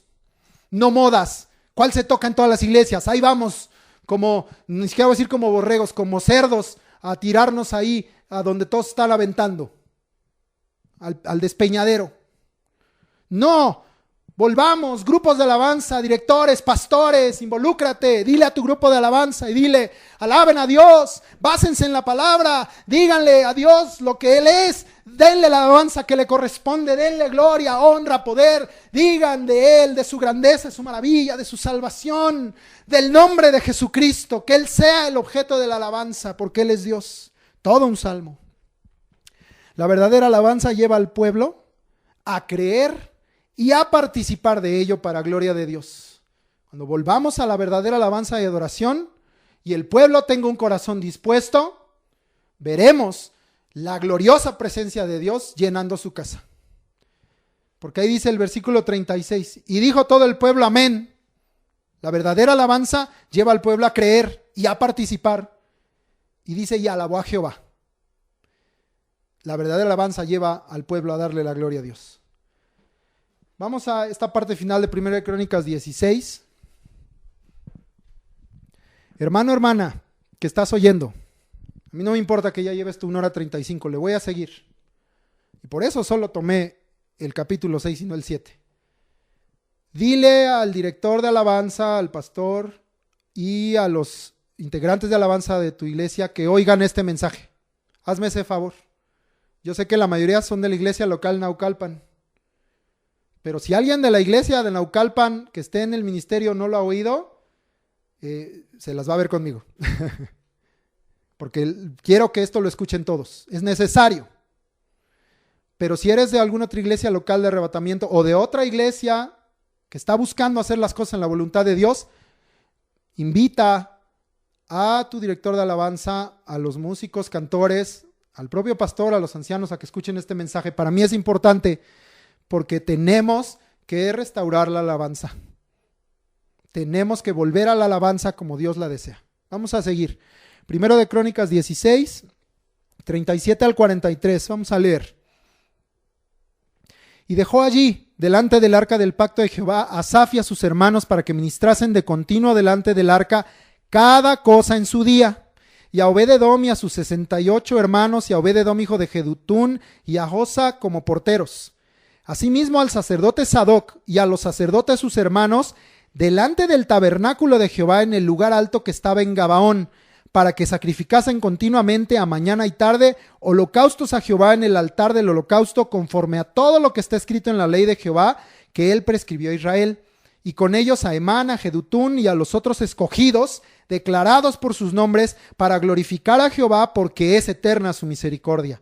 Con ellos a Emán y a Jedutún con trompetas y címbalos para los que tocaban, y con otros instrumentos de música de Dios, y a los hijos de Jedutún para porteros. Y todo el pueblo se fue cada uno a su casa, y David se volvió para bendecir su casa. Lo primero que nos dice ahí, cada cosa en su día. El ministerio de alabanza y el servicio en la casa de Dios es en orden. Ya dejemos de estar consintiendo tanto desorden en la iglesia solo para que estén contentos o no se vayan, o nos llenen sillas o te den el diezmo. No, hay que agradar a Dios primero y enseñar al pueblo a agradar a Dios. Cada cosa en su día, en orden. Y de continuo, perseverancia, porque dice ahí que ministrasen de continuo. ¿Cómo debe ser tu servicio a Dios? En orden. ¿Cuál orden? El orden de Dios, el orden de su palabra. Y con perseverancia, no te canses de seguirlo haciendo. No renuncies, no des pasos para atrás, no tomes el arado y voltees. Sigue adelante con tus ojos puestos en Jesús. Aquí hay un detalle tremendo, porque dice que a los primeros que están ahí, Asaf y sus hermanos, los dejó ahí en el arca para que estuvieran ministrando delante de Dios de continuo. Pero dice que al sacerdote Sadoc y a sus hermanos sacerdotes los mandó a Gabaón. ¿Te fijaste en eso? ¿Y a qué los mandó a Gabaón? Dice, a que fueran al tabernáculo de Jehová, que tenían en un lugar alto en Gabaón, para que sacrificasen. Y dice ahí, ¿en dónde? En el altar del holocausto, conforme a lo que está escrito. Un detalle que yo también me pregunté muchas veces.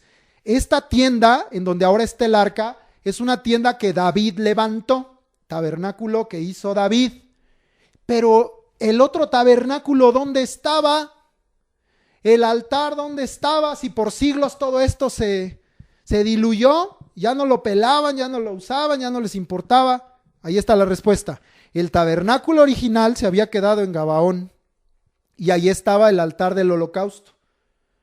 Hasta este punto, David dice, van a estar ministrando delante de Dios aquí donde está el arca, pero ahorita como allá está el tabernáculo y allá está el altar del holocausto, tiene que estar allá el sacerdote Sadoc y sus hermanos sacerdotes para estar también presentando en ese lugar sacrificios, holocaustos delante de Dios. Qué detallazo trae estos dos versículos. Por eso no podía dejar de mencionarlos. Y otra enseñanza que de esta parte yo quiero extraer, porque habla ahí después de varios adoradores escogidos, declarados, o sea, confirmados, pero ¿cuál es la función principal de músicos y cantores? Ahí está, versículo 41, para glorificar a Jehová. Hermano, músico y cantor, y todos los siervos, pero aquí estoy siendo muy específico. ¿Cuál es tu función principal? Cantar, no. ¿Cuál es tu función principal? Tocar, no. ¿Cuál es la función principal del ministerio de alabanza? Glorificar a Jehová. Si no estás logrando eso, no sirve ese ministerio de alabanza. Otra cosa importante, allá abajito en el 42, dice que tocaban Emán, Jedutún, dice, con otros instrumentos de música de Dios. 1. Los instrumentos de música son de Dios. Nada de que tocas en la iglesia y después usas ese mismo instrumento para ir a cantarle a quién sabe quién, a una fiesta, a la novia, a un ídolo, a una fiesta versátil o yo qué sé. No me interesa. Quédate claro que si algo está consagrado y dedicado para Dios y el primer instrumento consagrado y dedicado eres tú, los instrumentos de música son de Dios y Dios es celoso. Pero también voy a usar esta misma frase y dice, con otros instrumentos de música de Dios. La música Dios la creó para Él y para su alabanza. Y a mí siempre me dicen, eres prohibitivo. Yo no prohíbo nada. Es más, ni la palabra te lo prohíbe. Tú puedes hacer lo que se te pegue la gana. Pero si alguien quiere servir y glorificar a Dios, va a entender esto, que la música es de Dios. No es del mundo, no es del diablo, no es para tu deleite, es para Dios. El instrumento de música es para Dios, pero también la música que ejecutas es de Dios.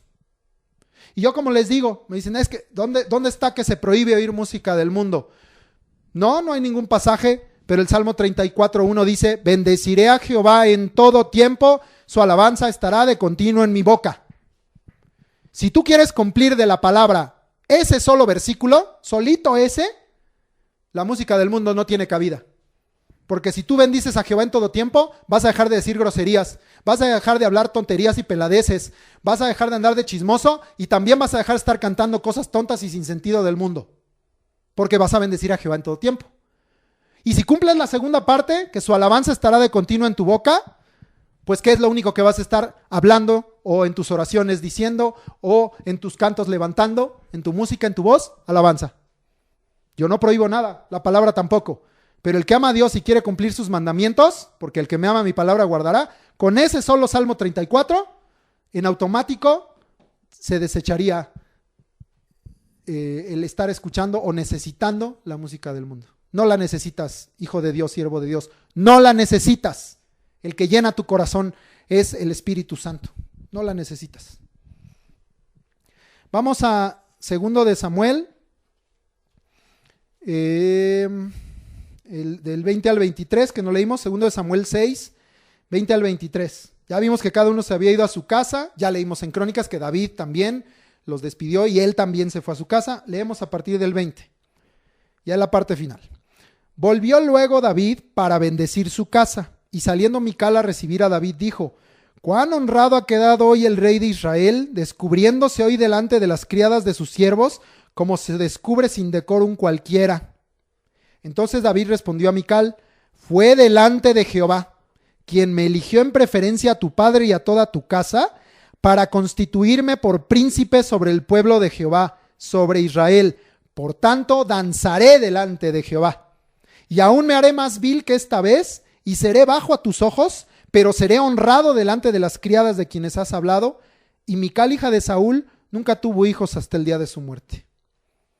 David se vuelve, bendice al pueblo y los envía a su casa con bendición.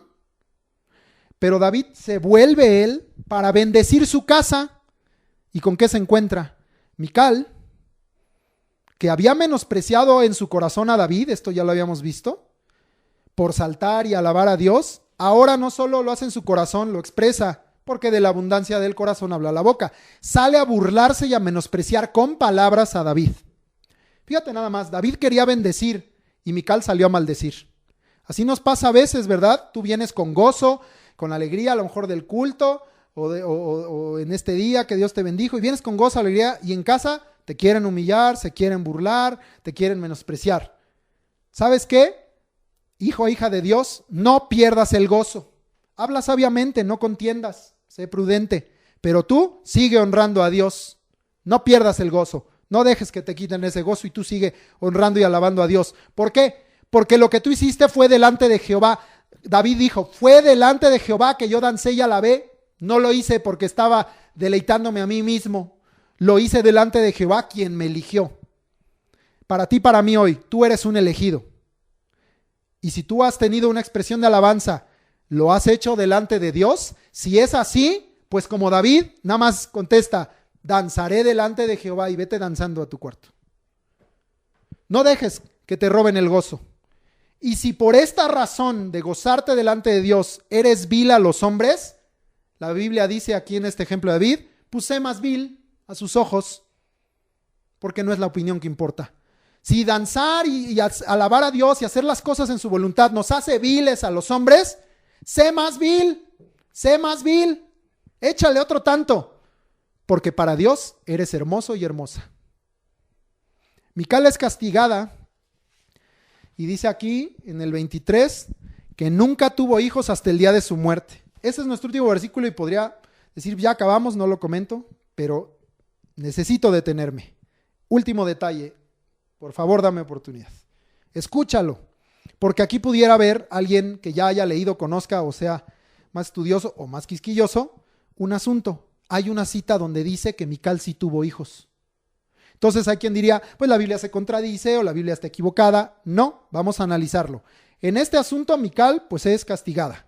¿Cómo? Que nunca tuvo hijos, pero yo voy aquí a decirte de David hasta el día de su muerte.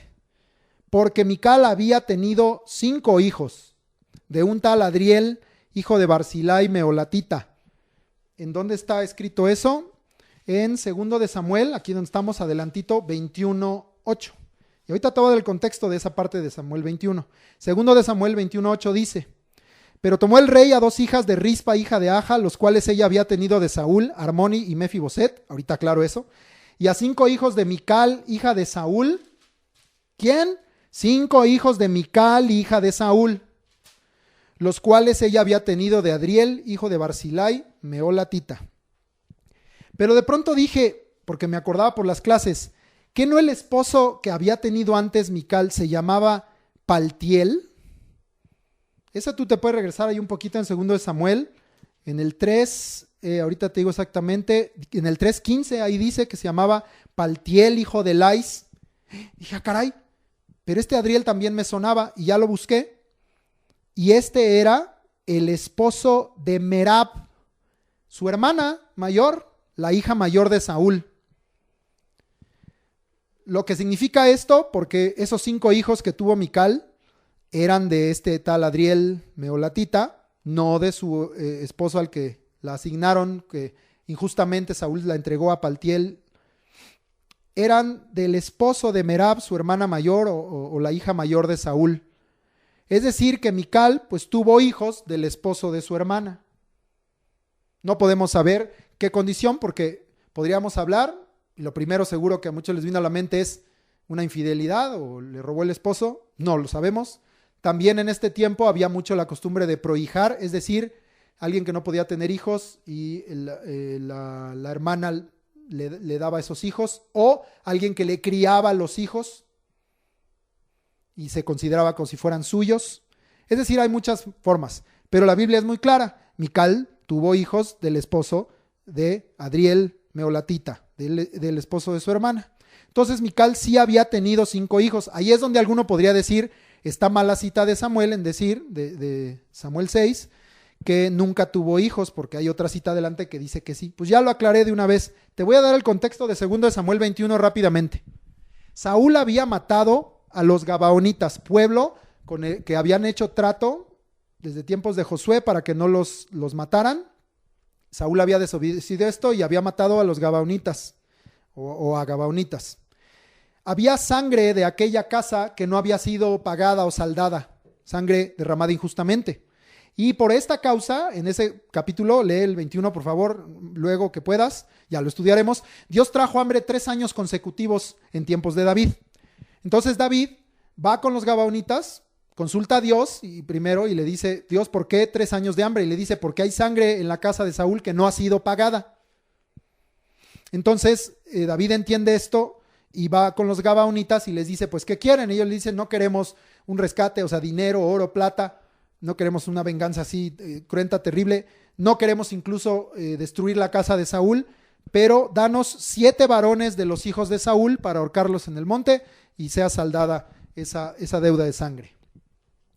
David acepta esto y perdona a Mefiboset, porque David, imagínate, va y dice, pues tengo que buscar descendientes de Saúl. Ya para esto, ya él tenía ahí cerca de él a Mefiboset, hijo de Jonatán, pero dice, pues a él no se puede, porque yo le hice un juramento a Jonatán de que iba a permanecer su nombre y su casa. Eso lo veremos en el capítulo 9. Pero le perdona la vida a Mefiboset, hijo de Jonatán. Y entonces dice, ¿de dónde saco más descendientes de Saúl? Y se acuerda, Mical había tenido 5 hijos. Y ella es hija de Saúl, por lo tanto son descendientes de Saúl. Y toma estos 5 hijos, pero le faltaban 2. ¿Y te acuerdas por ahí de una concubina de Saúl que fue la del pleito entre Abner e Isboset? Eso ya lo estudiamos, que causó su separación, cuando Isboset acusa a Abner de haberla tomado y él le dice, ¿por qué me culpas del pecado de esta mujer? Bueno, pues es esta misma Rispa, y dice que había tenido 2 hijos de Saúl, también entonces eran descendientes del rey Saúl. Y entonces se completa con los 2 hijos de ella, son 7 hijos, son 7 descendientes de Saúl, 7 varones de los hijos de Saúl. Uno de estos de Rispa se llamaba Mefiboset, pero no confundas, no es el de Jonatán, es otro que le pusieron el mismo nombre, eso pasa luego entre primos. Yo tengo un primo Eliud. Y entonces, bueno, regresando al contexto, pues los entrega y a estos los ahorcan y es cumplida esa deuda de sangre. Sin embargo, Rispa, la concubina, mira que los cuerpos pues los dejaron ahí tirados y van a venir las aves a comérselas. Esto fue en tiempos de la siega, cuando es más seco, y dice que ella cubrió ahí con una tela todo eso y permaneció mucho tiempo hasta que llovió y le hicieron saber a David, oye, Rispa está ahí pues cubriendo los cuerpos para que los pájaros no tomen ahí provecho. Y entonces David dice, a ver, una cosa es que se tuviera que saldar esta deuda de sangre, pero otra es añadirle vergüenza a la casa de Saúl. Eso ya no es correcto. Y entonces David hace 2 acciones. Se va a Jabes de Galad, en donde estaba enterrado Saúl y Jonatán, y recupera los huesos. Y va por los cuerpos de estos 7 ahorcados, y a todos ellos los sepulta en donde correspondía, en tierra de Benjamín, en el sepulcro de Cis, padre de Saúl. Honra a Saúl, a Jonatán y a su casa. Se pagó la deuda de sangre, pero no añadió más deshonra o vergüenza a esta casa, sino al contrario, los honró. Por causa de esto, de haber vengado esa sangre y de haber hecho este acto de honrarles, dice al final de ese pasaje que Dios fue propicio a la tierra después de esto, es decir, que cesó el hambre. Todo esto nada más para dejar claro que Mical sí tuvo otros hijos, por lo cual yo entiendo en el contexto que Mical nunca tuvo hijos de David hasta el día de su muerte. Bueno, con esto terminamos el capítulo 6 y pues queda solo el 7 porque para mí es tan fundamental en la fe cristiana entender el pacto que Dios hizo con David que no podía juntarlo y aparte ya viste todo lo que traía para hoy y así pues me explayé para hablar del ministerio también de alabanza, muy necesario. Gloria a Dios por ello. Queda entonces para la próxima semana capítulo 7 de segundo de Samuel.